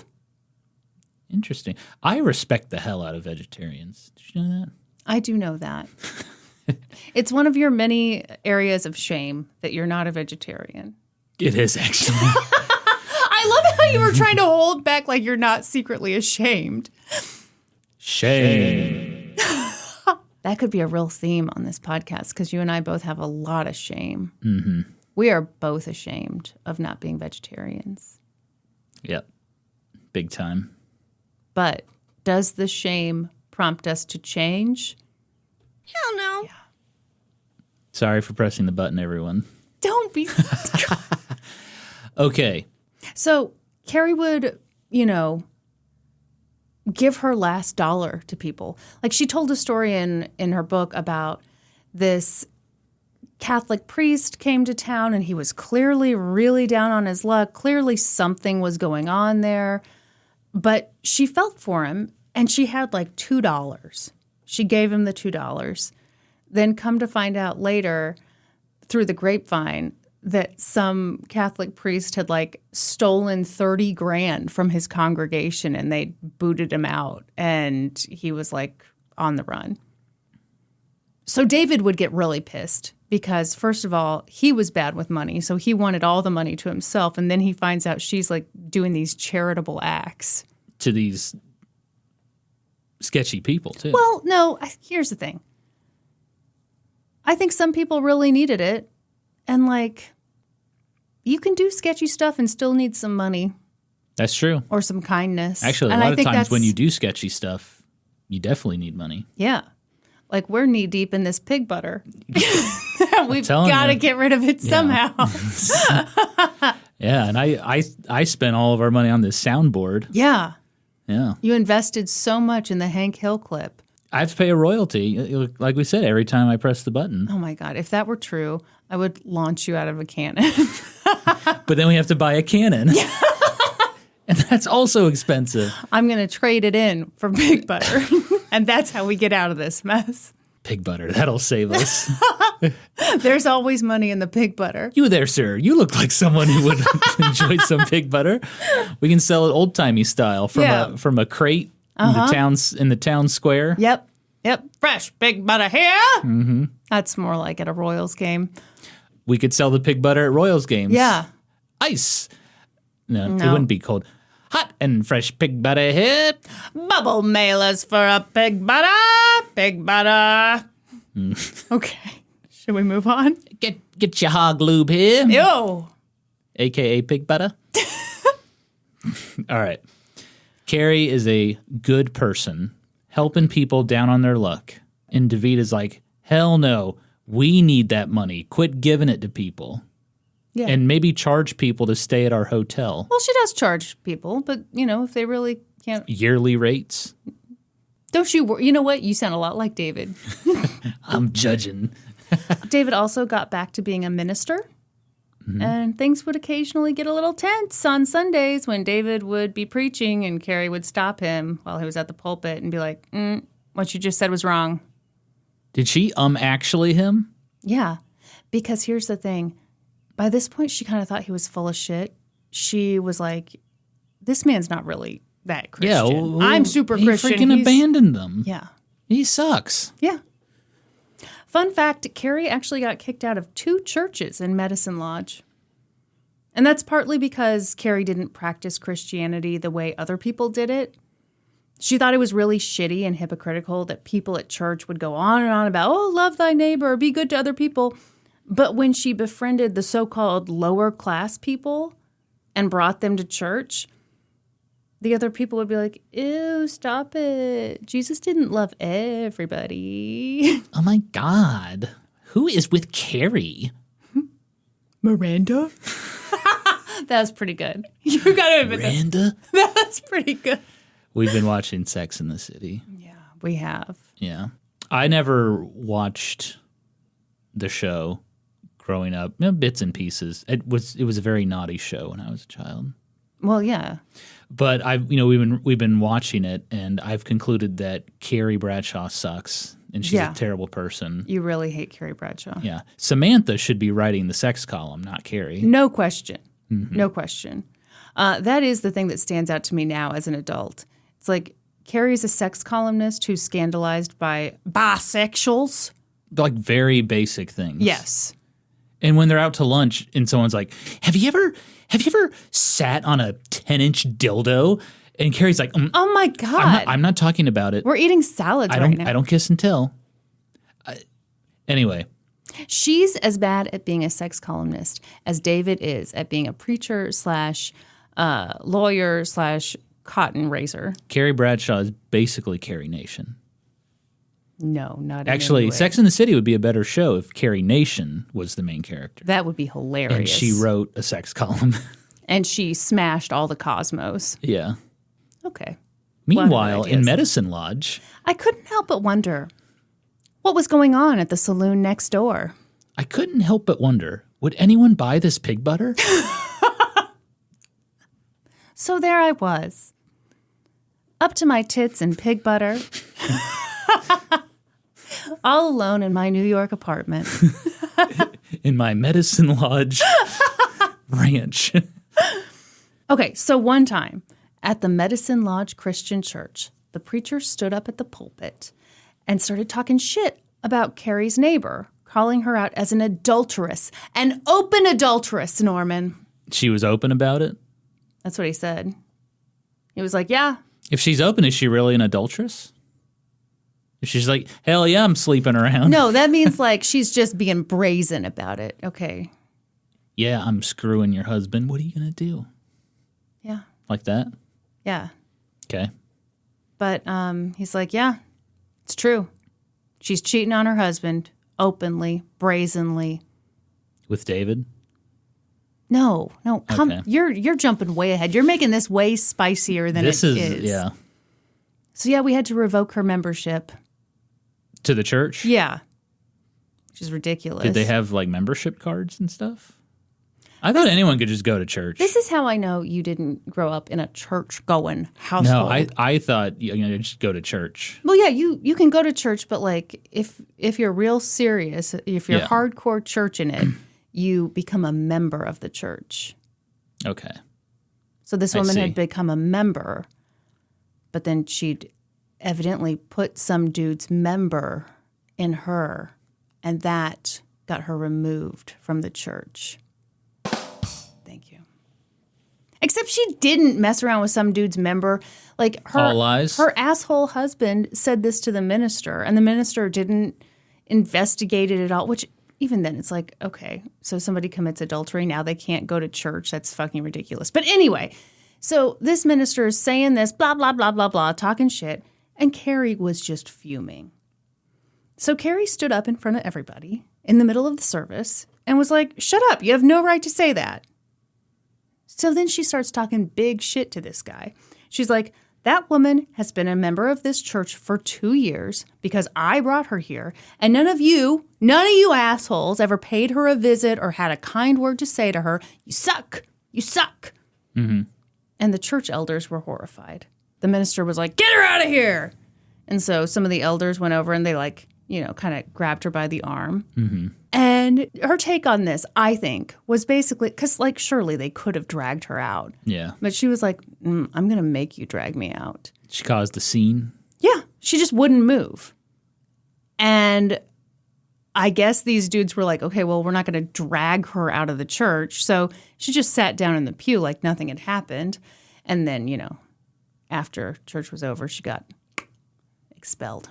Well, good for Carrie. Sticking up for that woman. Yeah, absolutely. Carrie did a lot of good for a lot of people, but her methods were pretty extreme. For example, she was great at fundraising for the poor. And by that I mean she would sometimes go into stores and ask them to donate clothes or groceries to those in need. And, right. If the shopkeeper said no, she'd be like, oh, okay, yeah, no problem. And then she'd walk outside and be like, this store is stealing from widows and orphans. They steal from widows and orphans. And then the shopkeeper would be like, no, come back. Hey, maybe we got this for you. Here's a nice bag of Sour Patch Kids. Yeah, they always gave some old-timey Sour Patch Kids. Yeah. Here's a lollipop. All 10 kids will have to share the lollipop. And they'll all die of dysentery. Because germs have not been invented yet. No, germs were invented by then. Did they know about germs then? I don't think they did. It wasn't widely. You don't know. Should I Google when germs were invented? When were germs invented? Hang on. Viruses were discovered in the 1890s. Yeah, so that would have been a hot new thing. Oh, germ theory was developed in Europe, right? It looks like, the final decades of the 19th century. Okay. Yeah. So Okay. probably not, medicine lodge is probably not aware of the germs. No, because President Garfield died in 1881, partly because his doctors were going in bare knucks into his organs, pushing around. Yeah, he had just had some Cheetos Yeah. and just went in. Just sucked all their fingers and went in. Yeah. Yeah. Anyhow, Carrie could be a little bit extreme. But again, she was very sensitive to the plight of widows and orphans. Yep. Partially because of her own experience. Sure. She knew that if you were a woman who married a man or just depended on a man who had alcoholism, or, even just a man who was financially irresponsible, you were totally screwed. Divorce was very uncommon. Women couldn't vote. Women could barely make a living. They had very little power. And one of the things that made life really hard for women was alcohol. Men could literally drink all their family's money away. And a lot of them did. Yeah. And so women became really big advocates for the prohibition of alcohol. And they organized around this idea. Okay, the Women's Christian Temperance Union, not Women's Christian Temperance Union, woman's, Yep. which I find annoying, but they didn't ask me. Grammar, please. Well, they would go on to become one of the biggest and most influential women's groups of the 19th century. So I'm clearly an asshole. They campaigned for all kinds of stuff. Prison reform, the right to vote, better labor laws, and of course, Prohibition. get rid of that damn alcohol. Dangerous powers. Dangerous powers. It was kind of perfect because at this time, women were seen as defenders of the home, which is exactly what I am. So, Yeah.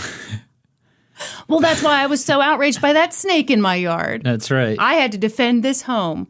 And meanwhile, you were like, oh. I leapt into your arms when I saw the snake. I said, oh, Good heavens. a snake. So, speaking out about the evils of alcohol was kind of this political loophole for women. Women could talk about something that mattered to them very deeply and that was really very political while still kind of staying in their lane because they're defending the home. Yes. Got it. And the thing that gets kind of lost in modern day discourse about prohibition and temperance is that in the late 1800s and early 1900s, the idea of getting rid of alcohol entirely was kind of mainstream. It wasn't some radical fringe thing. Yeah. It was definitely somewhat popular. Yeah. And in fact, a lot of places including the entire state of Kansas, had already made it illegal to sell or manufacture alcohol. And those laws kind of carried into modern day, even. What do you mean, Norman? When we first moved to Lawrence, Yeah. you had, so they didn't sell alcohol in grocery stores. You had to go to a liquor store to get alcohol in Kansas. Did you? See, I forget. The Yeah. laws are so weird, and I think they vary kind of depending on where you are in Kansas. But, like, I remember growing up, you couldn't buy it on Sundays.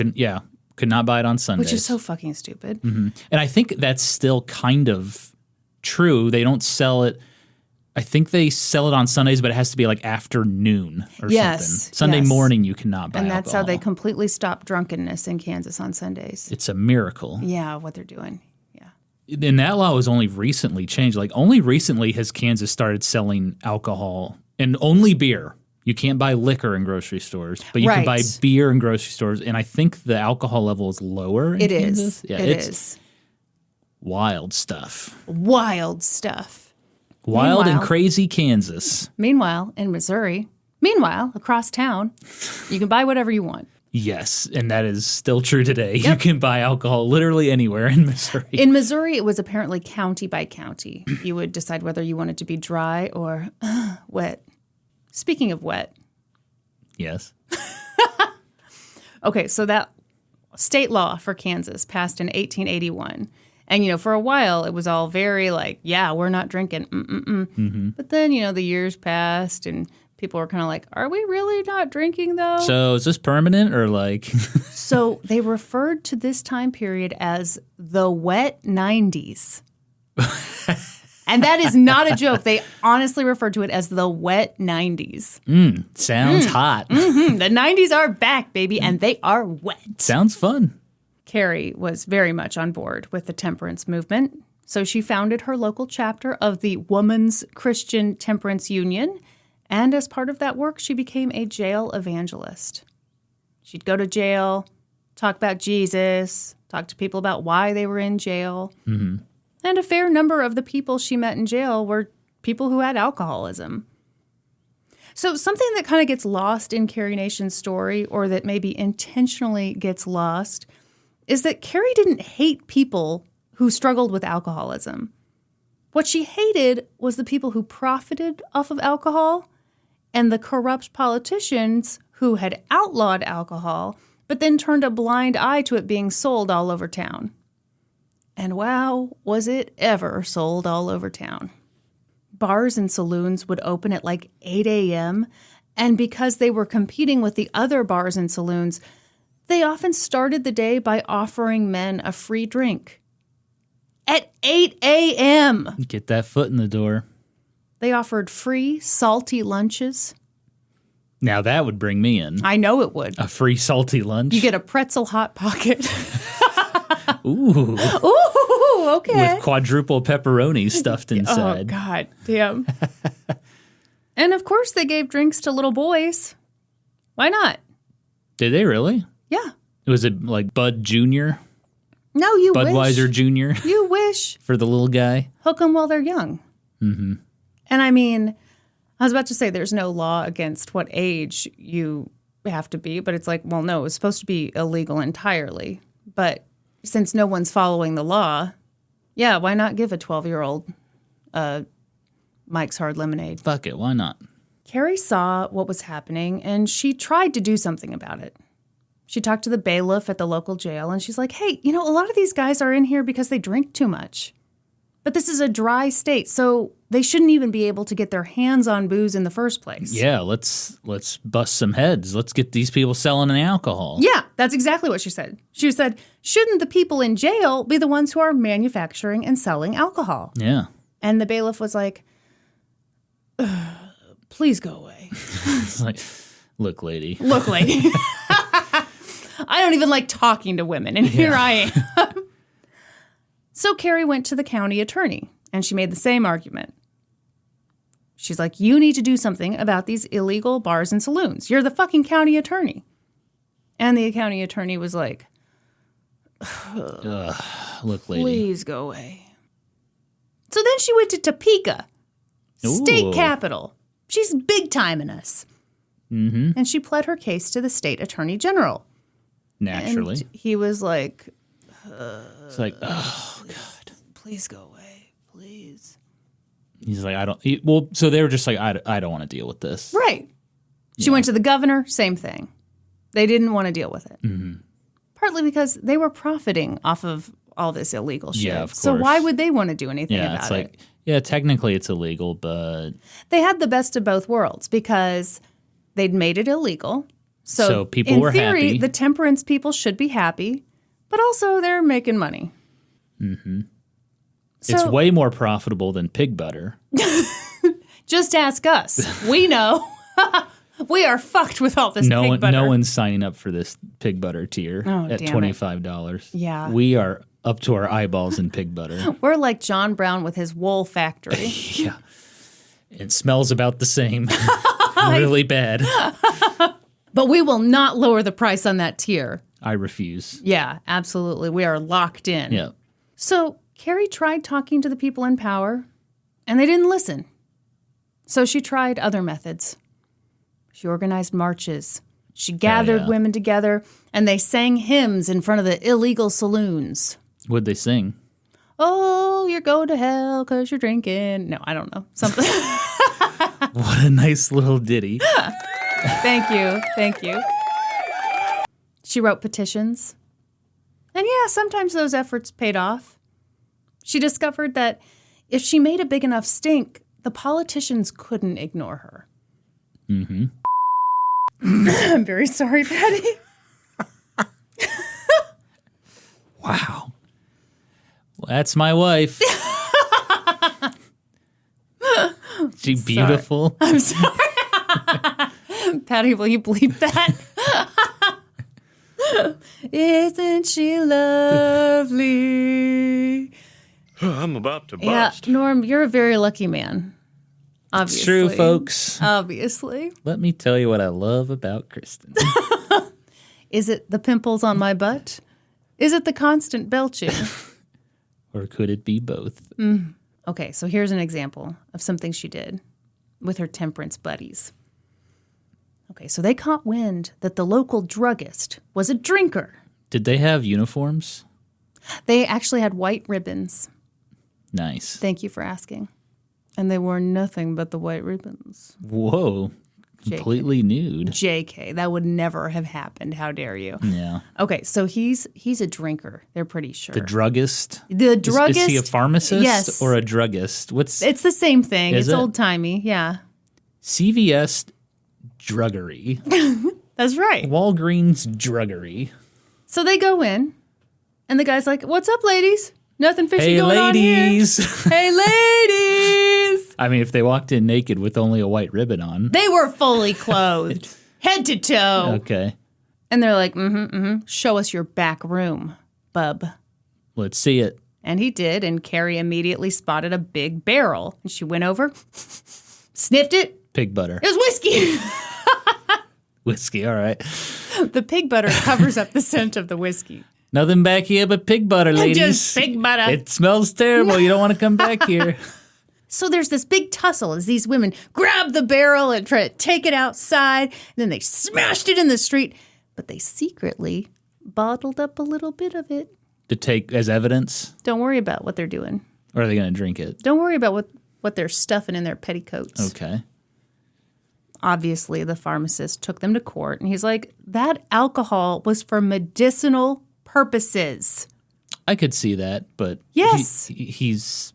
Do you think he's full of it? No. They probably prescribed alcohol back then, right? Yeah, that was the loophole. It was medicinal. And that's why so many tonics flourished at this time. And that's why pharmacists loved that alcohol was illegal because they were able to make a ton of money with their tonics. Yeah. Doc, I need a prescription for Sparks. So he's like, I'm a pharmacist. I'm out here doing the Lord's work, dispensing tonics to sick people. And so the court asked him, well, what was in the keg that the ladies rolled out of your shop? And he's like, oh, California brandy. It's very classy, very expensive, very medicinal. Yep. Super medicinal. And the ladies were like, oh, yeah. And You want to know why? why? Thank you. And they handed him a bottle of alcohol for him to taste since he was such an expert. Yeah. And he tried it, and he's like, ugh, that's not medicinal at all. That's a poor quality of sour mash whiskey. And they said, Gotcha, bitch! gotcha. This is from your barrel. Uh-huh. And fun fact, brandy was legal for medicinal purposes, but whiskey wasn't. Damn. So he had just fucked up big time in a court of law. Man, they got his ass. Got him. The man was so embarrassed that afterward he packed up shop, moved his whole family to Minnesota. Where most people that have been embarrassed and shamed move to. The whole state of Minnesota is full of people who humiliated themselves in a court in another I am state. humiliated. I'm going to Minnesota. Carrie and her chapter of the WCTU had some successes. But, you know, they're relatively small successes. And also, after they had that big victory in court, then, you know, some dudes, like, busted up their buggies and messed with their houses. So, you know. Busted? Calm down. I really didn't know where you were going with that. I was like, do you not know the term busted? Oh, here he goes. Go ahead. Go ahead. Everyone loved it when you did it last time. Go ahead. So, these had been small successes, but she wanted to make waves. She saw saloons as places where men were murdered. And she wanted to put a stop to it, but she didn't know how. So she called on her good pal, Jesus Christ. She prayed and prayed and prayed for guidance. And on June 5th, 1900, when she was 53 years old, Carrie Nation heard the voice of God. As she'd later tell it, the voice of God told her to go to Kiowa, Kansas. Kiowa? I've never heard of this place. Yeah, so it's a small town near the Oklahoma border. Okay. And she knew from her work as a jail evangelist that a lot of men went to Kiowa to get drunk. And the voice of God told her to go to Kiowa and also, I'll stand by you. I'll stand by you. That's, yeah, beautiful. Thank you. Mm-hmm. The voice told Carrie to take something with her to throw at the saloons and bars in Kiowa. And that's exactly what she did. What did she bring? Okay, that morning she went outside, starts grabbing rocks. Except they weren't technically rocks. They were, I think she called them brick bats or something. I don't know. Basically, they're bricks or rocks or whatever. So There's she a huge grabs them. difference. Were they bricks or rocks? Shut up. She specifically said in her book that there weren't a lot of rocks there, but I already had it in my script that they were rocks. And here you've caught me, okay? Interesting. But I also don't think there were probably bricks lying around, so I feel like it was brickish material. Okay. Anyhow, she gets them. We might have your own mistakes of shame segment next week. I will on have, this very subject. I will have no shame about it. So she grabs all these rocks or bricks or whatever, and she wraps each one in newspaper so that if anyone saw her, she would just look like an innocent lady carrying a bunch of packages. Oh. Oh, yeah. And of course, her worthless husband didn't give a fuck what she was doing. So she's like, bye, I made dinner. I'm going to go stay at a friend's house tonight. And he's In like, Kiowa. Kiowa. I'm heading to Kiowa. And he's like, okay, I don't care. Bye. Yeah. And on June 6th, 1900. Well, he was old as hell now, right? Sure. He was like 74 or something. Yeah, he was probably watching Matlock in his recliner. That's exactly what he was doing. Yeah. And on June 6th, 1900, Carrie got in her buggy, rode 20 miles to Kiowa, and when she got there, whoo, she made a splash. She walked into Dobson's Saloon in The Kiowa, wet Kansas. 90s continues. Dressed completely in black. Yep. As soon as she entered the bar with her arms full of packages, she shouted, "Men, I have come to save you from a drunkard's fate." And before those dudes knew what hit them, she started launching rocks all over that bar. She destroyed the bar, smashed the mirror, smashed the bottles, picked up the cash register, and boom, threw it down. Picked up the slot machine, boom, threw it down. She opened the faucets of every barrel. She Hulk smashed the bar, and she walked out, dripping head to toe in booze. Wow. And all these guys were all these guys just standing there like, They hey, were stunned. hey, stop that. Hey, no, don't do that. They were fucking shocked. Yeah. They were shocked. Well, it sounds like she went ape shit. This grandma walks in, busts their shit up. And then she went to another bar across the street. She Hulk smashed that one. And then she went to another bar. It'd and be she funny. Hulk smashed that one too. Funny. The bar across the street looked out and they're like, oh my God, look at that woman destroying that bar. Glad it's not us. And then you see her coming towards you. Oh no. You're like, oh no. shit. She's got shit. more. Oh, it's okay. She's just got packages. By this point, a crowd had gathered to watch what she was doing. People were stunned. This bitch was crazy. There were some other bars in town, and they saw what was happening, and they shut their doors and closed up for the day. They didn't want her to come in and smash Oh, no, their this shit. isn't a bar. No. This is a water cure infirmary. We're giving these men enemas. Complimentary douches at the start of every morning. That's right. So the guy who owned that first bar that she smashed up, his brother was the local sheriff. So he's like, you're going down. My brother's the sheriff. But Carrie was like, no, I'm not. One of the dudes who owned one of the buildings she'd smashed was like, you're going to have to pay for that window. Yeah. And she's like, no, I'm not. You own that building. You know that it is being used for an illegal activity. So you're a party to that crime. Oh, so she's like, yeah, take me to court. Uh-huh. So by that point, the sheriff was there, the mayor was there, the city attorney was there, and Carrie loved it because she had this big audience. And she knew that these men were powerless. So she openly admitted, she goes, yeah, I just destroyed 3 of your businesses. Illegal businesses. Yeah. She goes, who are you going to arrest? Sure looks like a lot of people are doing illegal shit here. Am I the lawbreaker or are they? And the mayor and the city attorney and some of the other dudes got together and they were like, oh shit, let's just let this lady go. So Carrie Nation was free to leave. She got back on her buggy, headed back home. By the time she got to Medicine Lodge, word had already spread. She was badass. Yeah. Yeah. The fuck are you going to do about it? She smashed the shit out of 3 bars, and the powerful men in town hadn't been able to do anything about it. And then, a few days later, a tornado hit eastern Kansas. And Carrie was like, see, I knew it. God was on my side the whole time. Oh, okay. That's not nice, Carrie. Calm down. The Kansas chapter of the Kansas. The Kansas chapter of the WCTU was so proud of Carrie that they gave her a medallion, Oh, hell yeah. which was inscribed to the bravest woman in Kansas. Isn't that cool? That's What? pretty cool. What? You seem like you have more to say. Have you always wanted a medallion? You seem a little twinkly-eyed about it. I'm wondering if they still give out that award.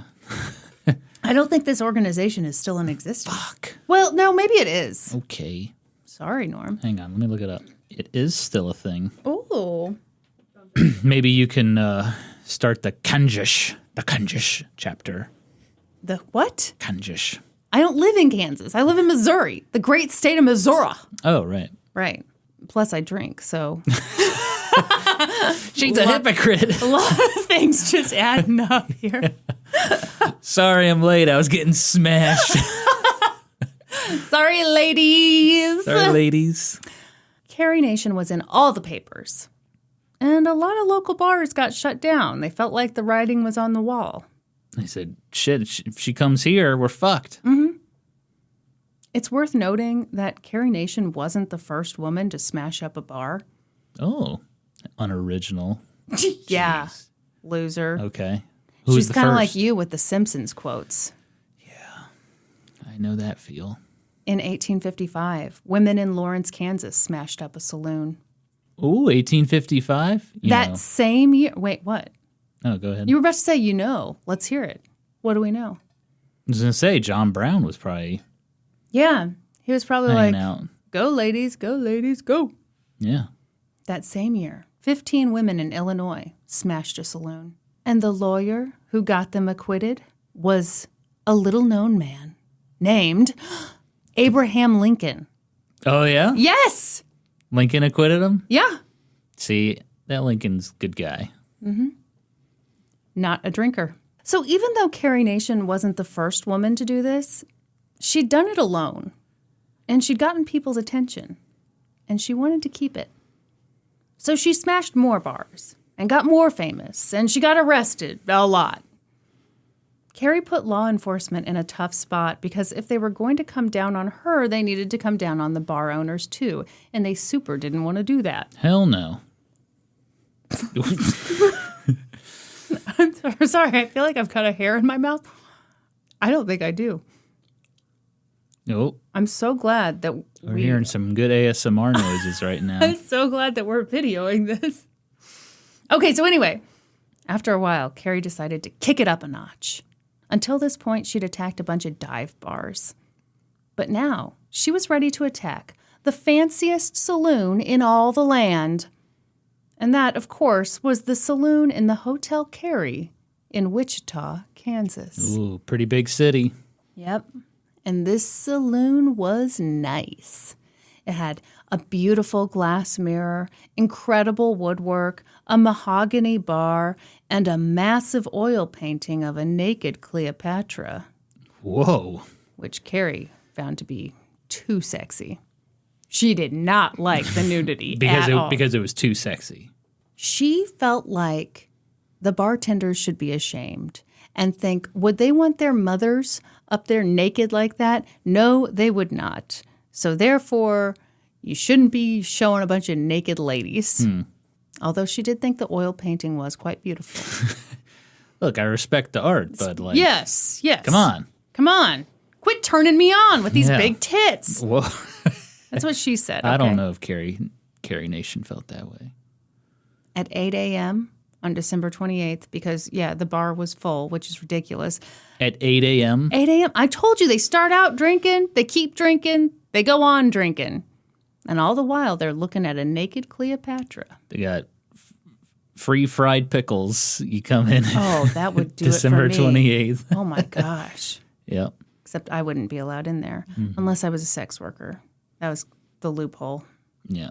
Yeah. Their pig butter promotion, no one came in. But free fried pickles. And also there are sex workers here. Bring them in, boys. You'd get a ton of clients. So Carrie Nation walked into that fancy-ass bar, and she shouted, "Peace on earth and goodwill toward men," and she started smashing. She smashed and smashed and smashed, and the bartender just stood there, shocked like a chump. 30 minutes later, at 8:30 Was she using bricks again? Oh, yeah. Yeah. Oh, yeah, Or- baby. Not yet. Well, we're not sure. It could be rocks because No. Kristin's research was lacking a little bit. Subpar. Here. Yeah. I apologize. It's my moment of shame. Yep. She said brickabats was what she called it, which I was not familiar with the term. Well, everyone knows what a brickabats is. No, they don't. Come on. Come on. 30 minutes later, by 8:30 a.m., Carrie Nation was sitting in jail. She'd done $3,000 worth of damage. Inflation? $100,000 worth of damage. Damn, Carrie. Yes! Yes! Meanwhile, across town, Carrie was deeply in debt and in huge trouble. Carrie was sitting in a jail cell. She was in jail for 3 weeks. She wasn't given a pillow. She wasn't charged with a crime. The jailers knew that she hated cigarette smoking, so they gave free cigarettes to No, they're fucking with her. the people. Okay. Yeah. Yep. They purposely brought in a lot of people who had some really bad problems just to make her stay worse. And then since they didn't have a charge, they were like, "Oh, you're going into quarantine. Yep, there's kind of an outbreak of," I can't remember. They made it up. There was no outbreak of anything. Or if there was, they didn't give a shit. But Yeah. so she's stuck in there because she pissed off the important people this time. But from her jail cell, she said, "You put me in here a cub, but I will come out a roaring lion, and I will make all hell howl." Good, nice quote. But the truth was, this shit was scary. Because at this point, she was scaring the men. She was scaring the men with power. And that meant that she was in danger. In her autobiography, she talked about how, at this time, the men in power wanted her declared insane. That probably would have been the most effective way to shut her up. They'd already succeeded to some degree in messing with her reputation. She was a woman speaking out against corruption, so they made fun of her looks. She famously hated corsets and talked a lot about how she believed that corsets were damaging women's internal organs. Which was probably true, right? It's absolutely true. But also, ew, natural waistlines are so gross, right? Tell me about it. You should see mine. Well, you're a man, so you're fine. What if I'm a man with great shame? Oh, well then maybe we ought to get you fitted for a corset. Yep. Her opponents went on and on about her mannish features and her mannish behavior. She was described, and is still described to this day, as having been 6 feet tall. How tall was she actually? Well, hang on. In fact, on the Kentucky government website dedicated to her birthplace, there's an article on there that says that she was 6 feet tall, and that since she was so tall, she probably had no choice but to marry the first man who proposed to her. What? That's on the... Yes. Yeah. What? Because she's just a tall freak, so... Yeah, she was so freakishly tall. I just need any man. You're the first man who proposed to me, and I said yes. It's because I'm freakishly tall. No, so it's funny because I read this stuff initially about her being 6 feet tall, and I was like, that is so cool. Mm-hmm. And I did not question it at all. And it wasn't until I read the book by Fran Grace, I think is her name, who she was like, no, they were just trying to, that was just a lie. She was a little over 5 feet tall. And then you go back and look at pictures and you're like, oh, no shit, she's not 6 feet tall. So she was a short queen? Just a little over 5 feet tall? She was the height of the average woman. Clearly, you can see in these pictures, it's like, okay, if she's 6 feet tall, then every man around her is 6'7". Or, you know, I mean, it's just like, it's so infuriating how these lies get spun and they still get told. Like the thing about her mom thinking she was Queen Victoria. Yeah. Her mom did not think that. Anyhow. And that's on an official government Oh, that's website. Everywhere. That is in so many places. What the? Thank you. It's bullshit. I only included that because it was like she was so tall, she had to accept the first proposal. Fuck off. That's the other thing is like people talk about her being ugly. Yeah. But she was hot as hell. Well, here's the thing. By the time she became famous, she was an old woman. Yeah. So whatever. She's an old woman and she's not doing the fashionable thing. She's not doing corsets or whatever. But you look at a young Carrie Nation. I'm going to look up young Carrie Nation. Yeah. But also, here's the thing. It's not the point. That's right. Because, like, I don't care if someone's ugly, pretty, whatever. I just hate that, like, this is the thing that is used against her. Her looks, yeah. And it's such a good way of keeping so many women quiet. Like, okay, if you step out, we're going to call you fat. We're going to call you ugly. And especially in this time period, it was like, okay, well, what's the worst thing we can do? Well, we're going to say you're like a man. You're behaving like a man. Yeah. Not very womanly. That's right. Yeah. So the patriarchy feared her because as the temperance movement gained steam, the women's suffrage movement gained steam too. So we have to make her into something she wasn't. Crazy, ugly, unreasonable. So they were basically like, she's not really a woman. Right. Yeah. Right. Because what about her poor husband? Shouldn't she be at home with him? Yeah, what about him? Right. He probably hasn't looked up from Matlock at all during all this. No. He's watching these reruns. He thinks he's seeing it for the first time. Yeah. Man.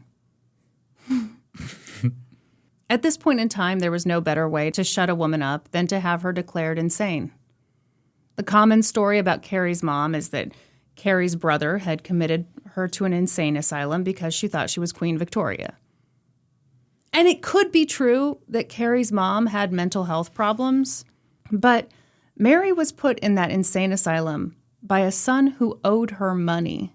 And at this time, women could be easily sent to an insane asylum, especially by their male relatives, over reasons like, and this is no joke, this is a list of reasons from a Missouri asylum. Okay. Overwork, domestic trouble, Yep. religious excitement, and masturbation.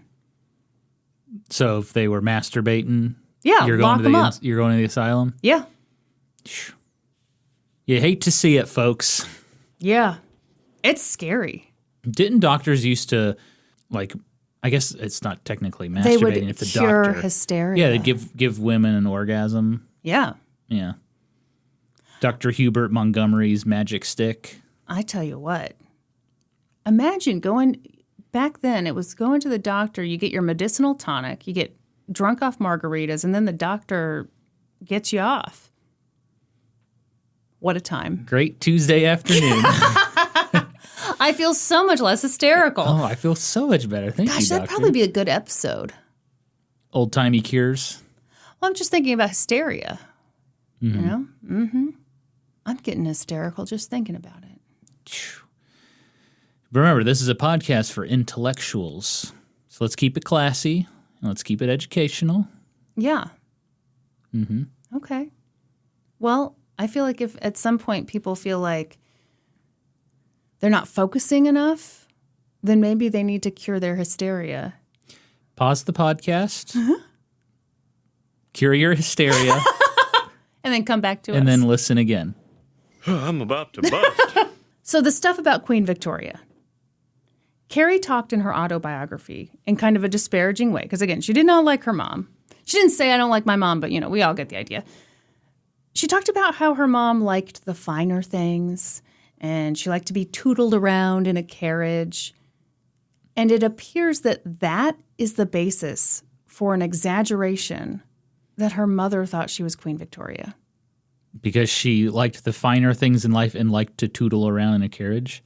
Yeah, so that's that grain of truth, which I will say, Carrie had really strong feelings about anything too fancy. So who knows, But anyway, so that's that little kernel of truth.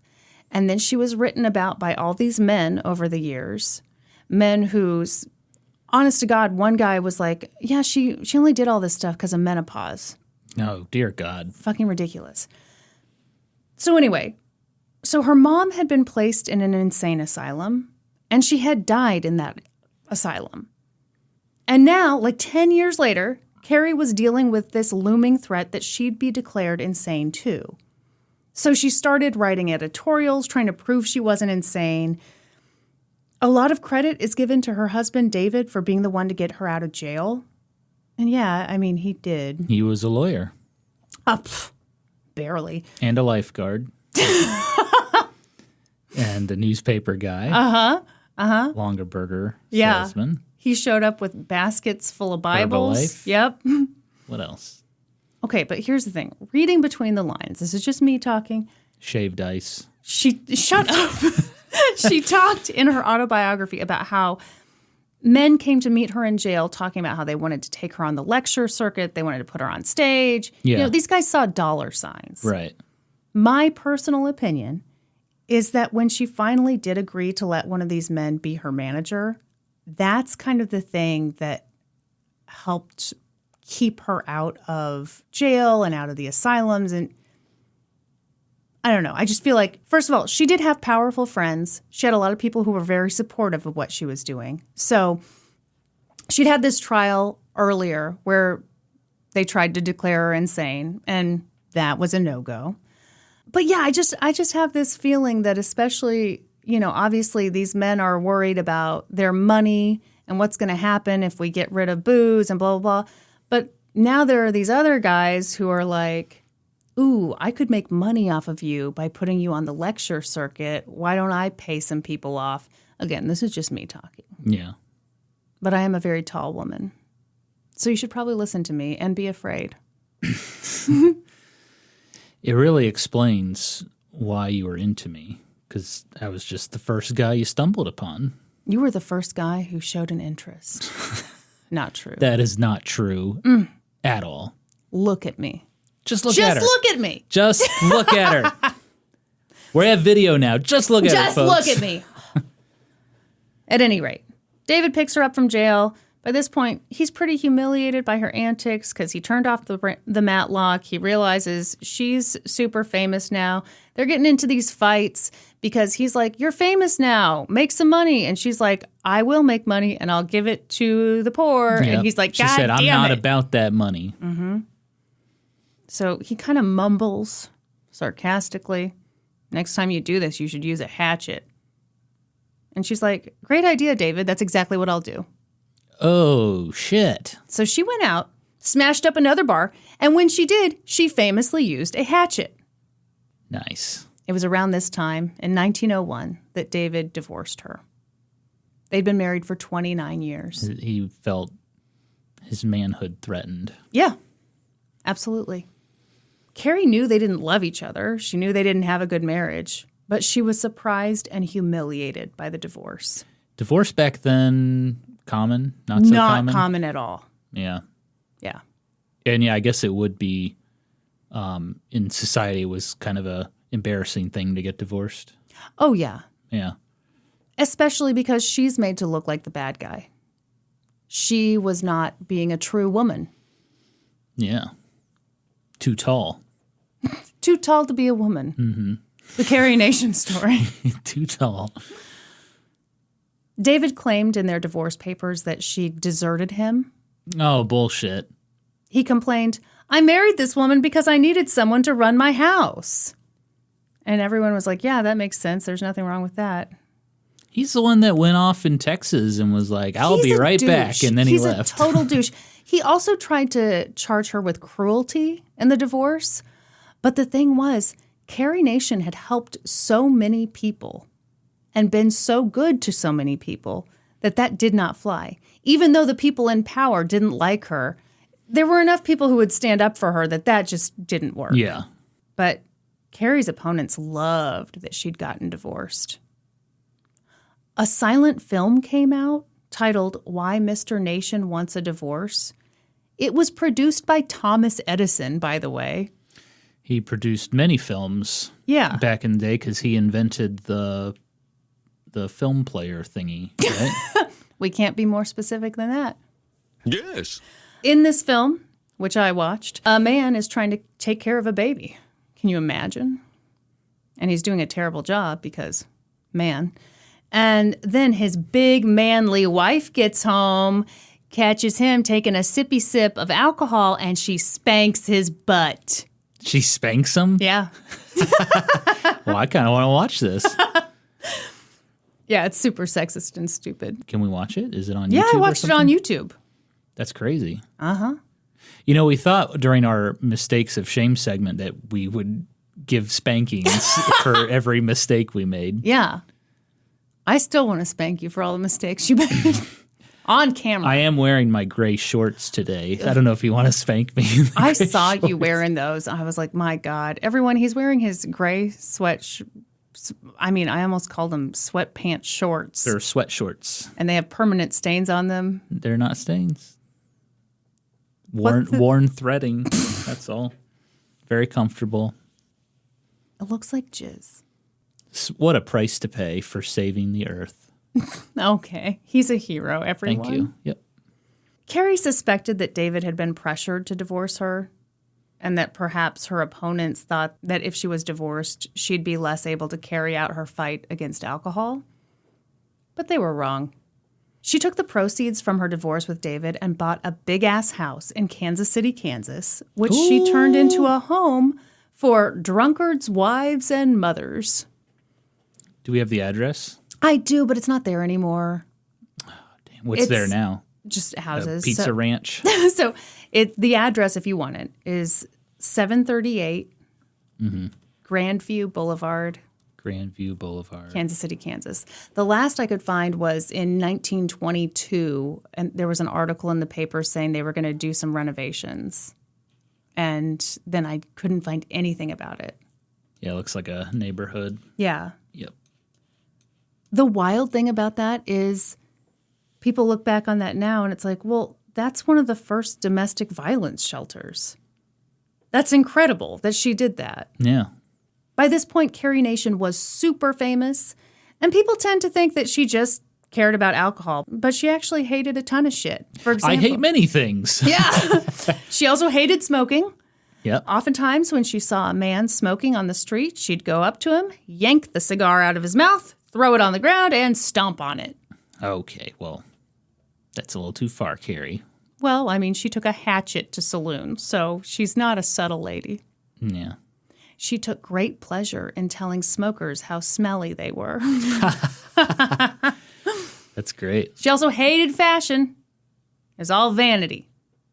Mm-hmm. Carrie really didn't like it when women wore bright colors. And as a way of discouraging people from wearing bright colors, she was like, Native Americans love bright colors. Do we really want to be like them? All that beadwork? For real? All that turquoise? For real? Yeah. Here's the thing I hate. I want people to be like all good or all bad. I want simplicity in my folks. Nope. This woman did a lot of great things, and I think she has been so disrespected and so intentionally misunderstood, and I fucking hate that. But at the same time, reading her autobiography, yeah, she's like talking about fashion, and I'm like, well, how bad can this be? Oh, wait. Native Americans wear bright colors, therefore that sucks. Yeah. Also, I mean, she did I'll talk some more about like the things she did for Black people. And like, yeah, for her time, she was so incredibly out there and progressive.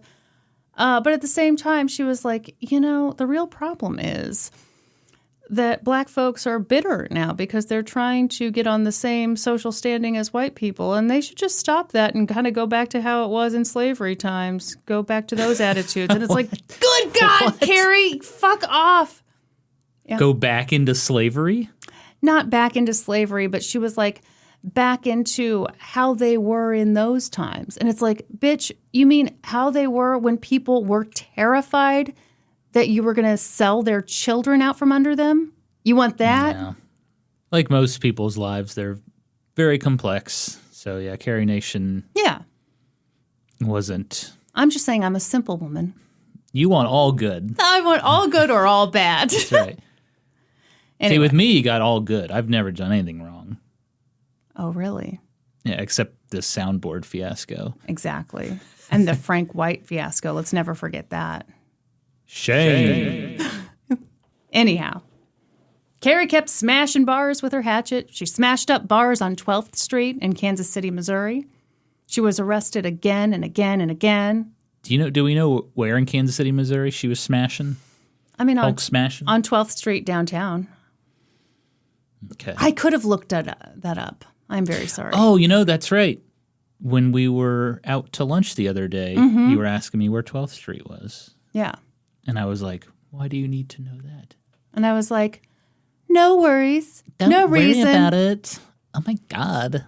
So she's arrested again and again. She's beaten again and again. One time she busted up a saloon in Enterprise, Kansas, and the person who stopped her was the saloon owner's wife, Belle Schilling. Belle Schilling punched Carrie Nation right in the face. Jesus. And Carrie didn't fight back. She didn't say a word. She just walked into a nearby butcher shop and walked out with a hunk of raw beef over her eye. Nice. And she just kept on preaching about the dangers of alcohol. Nice and cold. Get the swelling down. It's so gross. Yeah. The next day, as she walked the streets talking about the dangers of alcohol, Belle and her little bitch boy husband paid 4 sex workers to attack Carrie.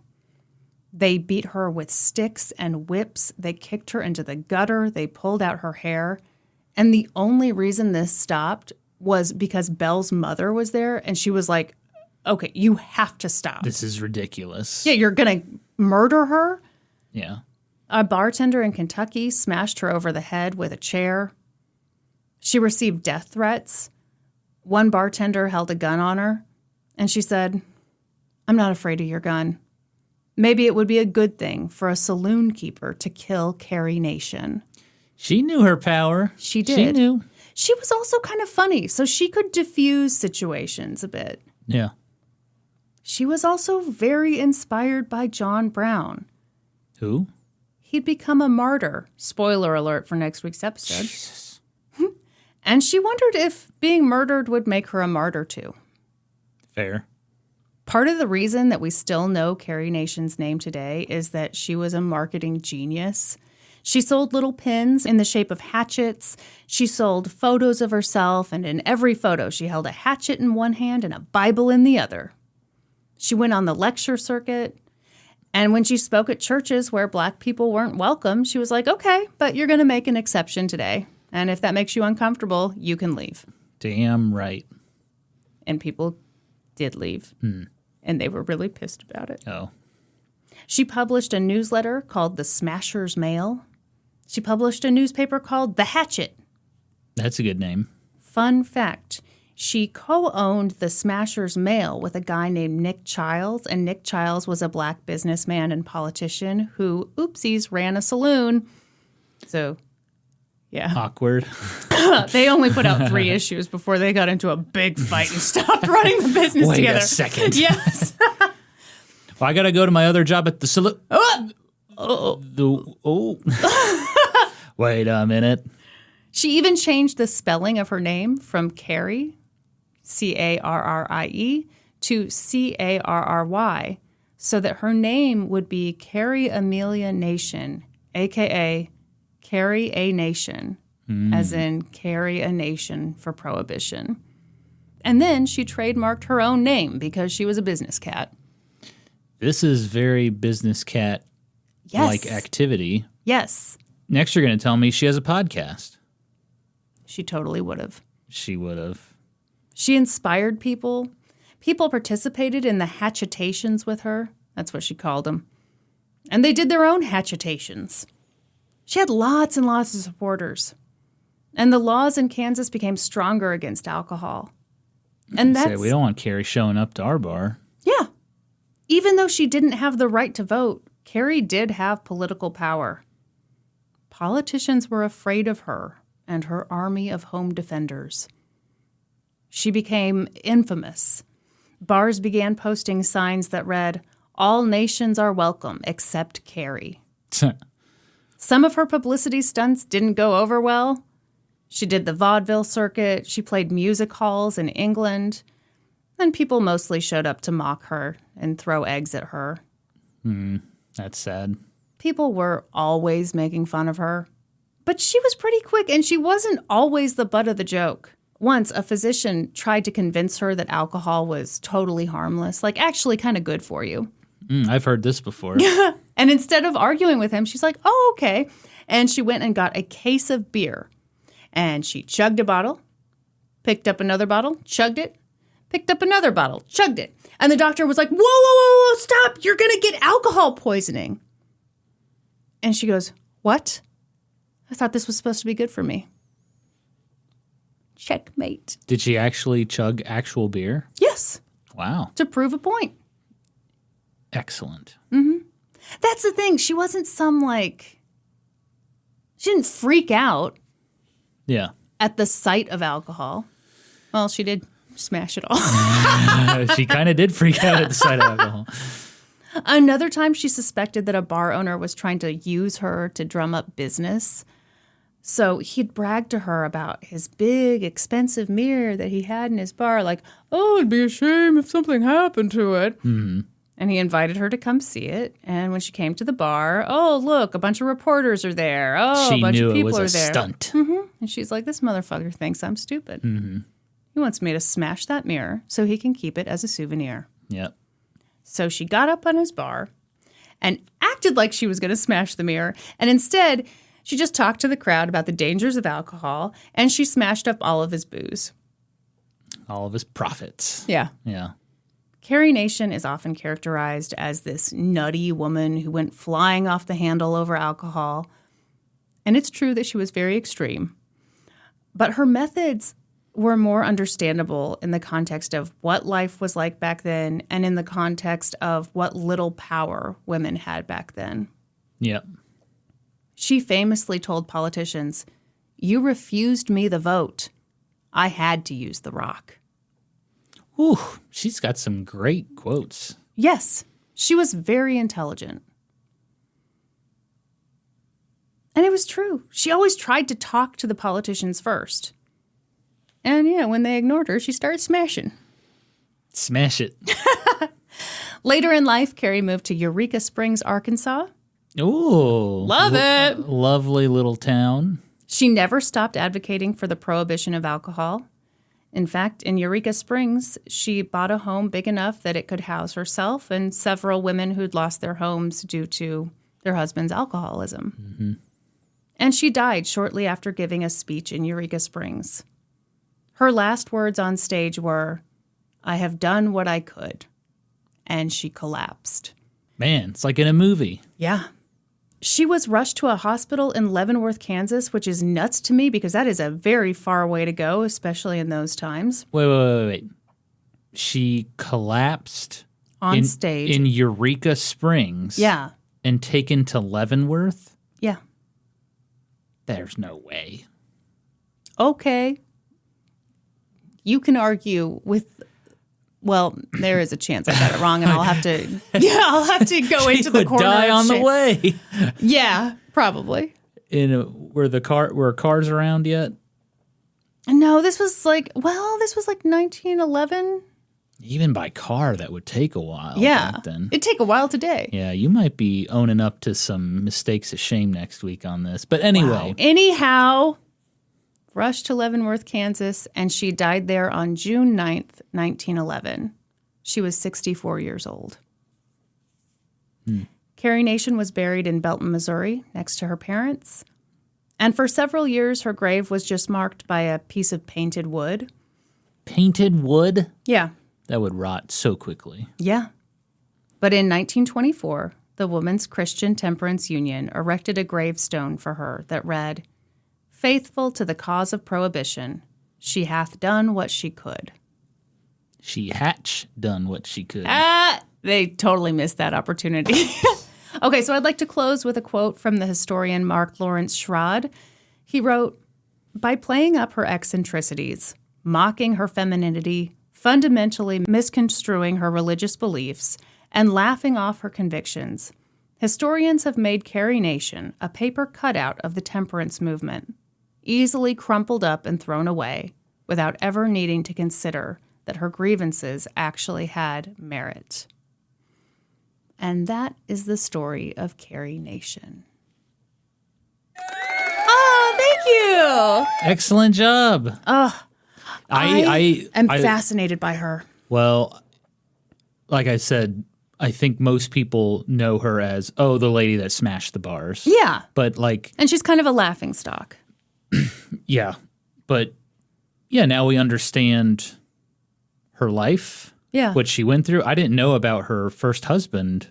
Yeah. That's sad. It's tragic. It's awful. Yeah, and then her shitty second husband. Oh, God. Yeah. What a douche. He died 2 years after the divorce, and that shithead.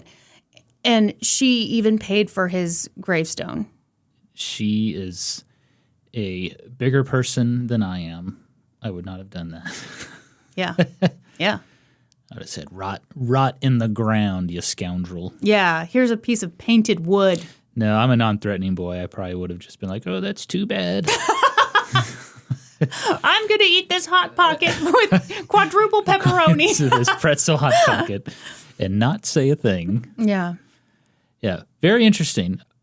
That is one thing that, when people talk about prohibition and they think, well, that's crazy. Why would they ban alcohol? And it's like, well, there are a lot of good reasons for prohibition. Obviously, it didn't work. Right. But I think the reasons... And ironically, it made things worse. Yeah. But I think, people's reasoning for wanting to ban alcohol was a good reason. Mm-hmm. Yeah. And I'm not saying that we should ban alcohol. No. I'm just saying that, I I don't know. I guess my understanding of it, I appreciate the reasons why people wanted to ban alcohol. Yeah.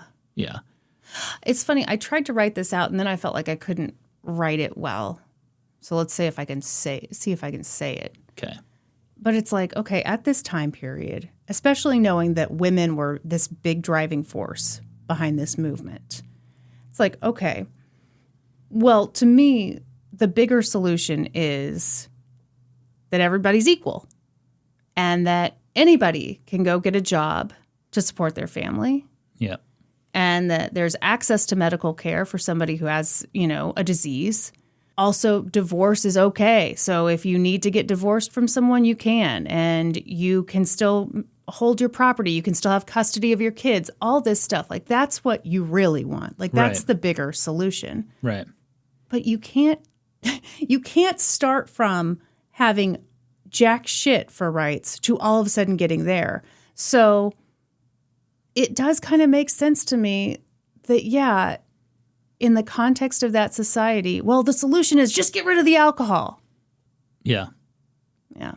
Definitely makes sense that women led that charge. Mm-hmm. I remember watching the Ken Burns Prohibition documentary, and he really talked a lot about, how men would spend all their money on alcohol, come home, beat their wives as well in a drunken stupor. Yeah. And of course It's you would. horrible. Of course you would think. And you Why the couldn't leave. I mean, I'm sure Yeah. you could, but you leave, and what are you going to do? Yeah. Do you have an education? If so, gosh, even if you had an education, Well, you probably couldn't make much money. Well, and a lot of colleges didn't even let women in. Except for the Normal Institute, a totally normal place. Nothing to see here, folks. This is just the Normal Institute.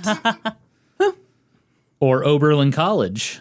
Yeah, John Brown's daddy lessons. way ahead of Earlham. Everyone, Daddy Lessons. Norm makes fun of the song Daddy Lessons. I just think it's a funny song title, Daddy Lessons. It's a good song.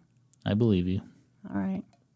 Excellent second episode of an old-timey podcast. Oh, if we do say so ourselves. Yep. Pat ourselves on the back. What a fantastic episode My that God, was. we've really done it this time. Think of all the great things we came up with in this episode. Particularly, let's talk about pig butter. And let's talk about how for $25 a month, you can get pig butter delivered directly to your door through our Patreon subscription. What I love, This month, we have an excellent new pig butter flavor. it's new. We just invented pig butter. You can't have like new iterations of it yet. You're getting way ahead of it. We've partnered with Hidden Valley Ranch. Gross. To make We just take packets of the dry ranch and mix it in with the pig butter. Okay. Put that on your pizza. I think I will. Yeah. I think I will. We're at 3 hours, 1 minute. Wow. And you said this wasn't a meaty boy. This sure does feel meaty. I feel stuffed. Okay. When I first started, so I've looked into Carrie Nation before plenty of times because she just fascinates me. For whatever reason, she fascinates me. But, there's just not a shit ton online. And that made me think that there's not a shit ton, period. And so, I was like, oh, this is not going to be a meaty boy. But then I was like, wait, her autobiography is free? Okay. So then I read that. And then I read the other book. And, it just got meaty on me. It chubbed up. What can we say? That's what we call sneaky meat. Stop. That's disgusting. Snuck right up on you. It sure did. Yeah. It sure did. If I want to learn more about something, I read a book about it. And man, you'll learn a lot. Wow. You could just listen to this intellectual podcast called That's An right. Old Timey Podcast. Yeah. Where our fans are called History Hoes. Yeah. And we play sound clips of Hank Hill bustin'. Do we? I thought And we come up with great new products like pig butter. I just burped while you were talking. And we burp on the mics. Very sorry. Sorry to Patty. Sorry to the history hose. And I'm sorry Patty's to, probably- Oh my gosh, a burp just... Patty's used to you burping on the mic. She probably doesn't like it. It's kind of like you, how you're used to me belching around the house, but you're not like, there she goes. The most beautiful I woman. famously compared you to Homer Simpson because of your belching. Famously. Most people know about it. And, you were right. Yeah. Should we wrap this up? I think so. I'm getting hungry. I am too. All this talk of pig butter has got me craving some delicious food. I'm going to dunk my Hot Pocket in some pig butter. Well, Kristin, you know what they say about history hoes? We always cite our sources. That's right, Normie C. For this episode, I got my info from the book Carry a Nation, Retelling the Life by Fran Grace, part of the book Smashing the Liquor Machine, A Global History of Prohibition by Mark Lawrence Schrad, and of course, The Use and Need of the Life of Carry a Nation, written by Carry a Nation. That's all for this episode. Thank you for listening to an old-timey podcast. Please give us a 5-star review wherever you listen to podcasts. And until next time, toodaloo, ta-ta, and cheerio!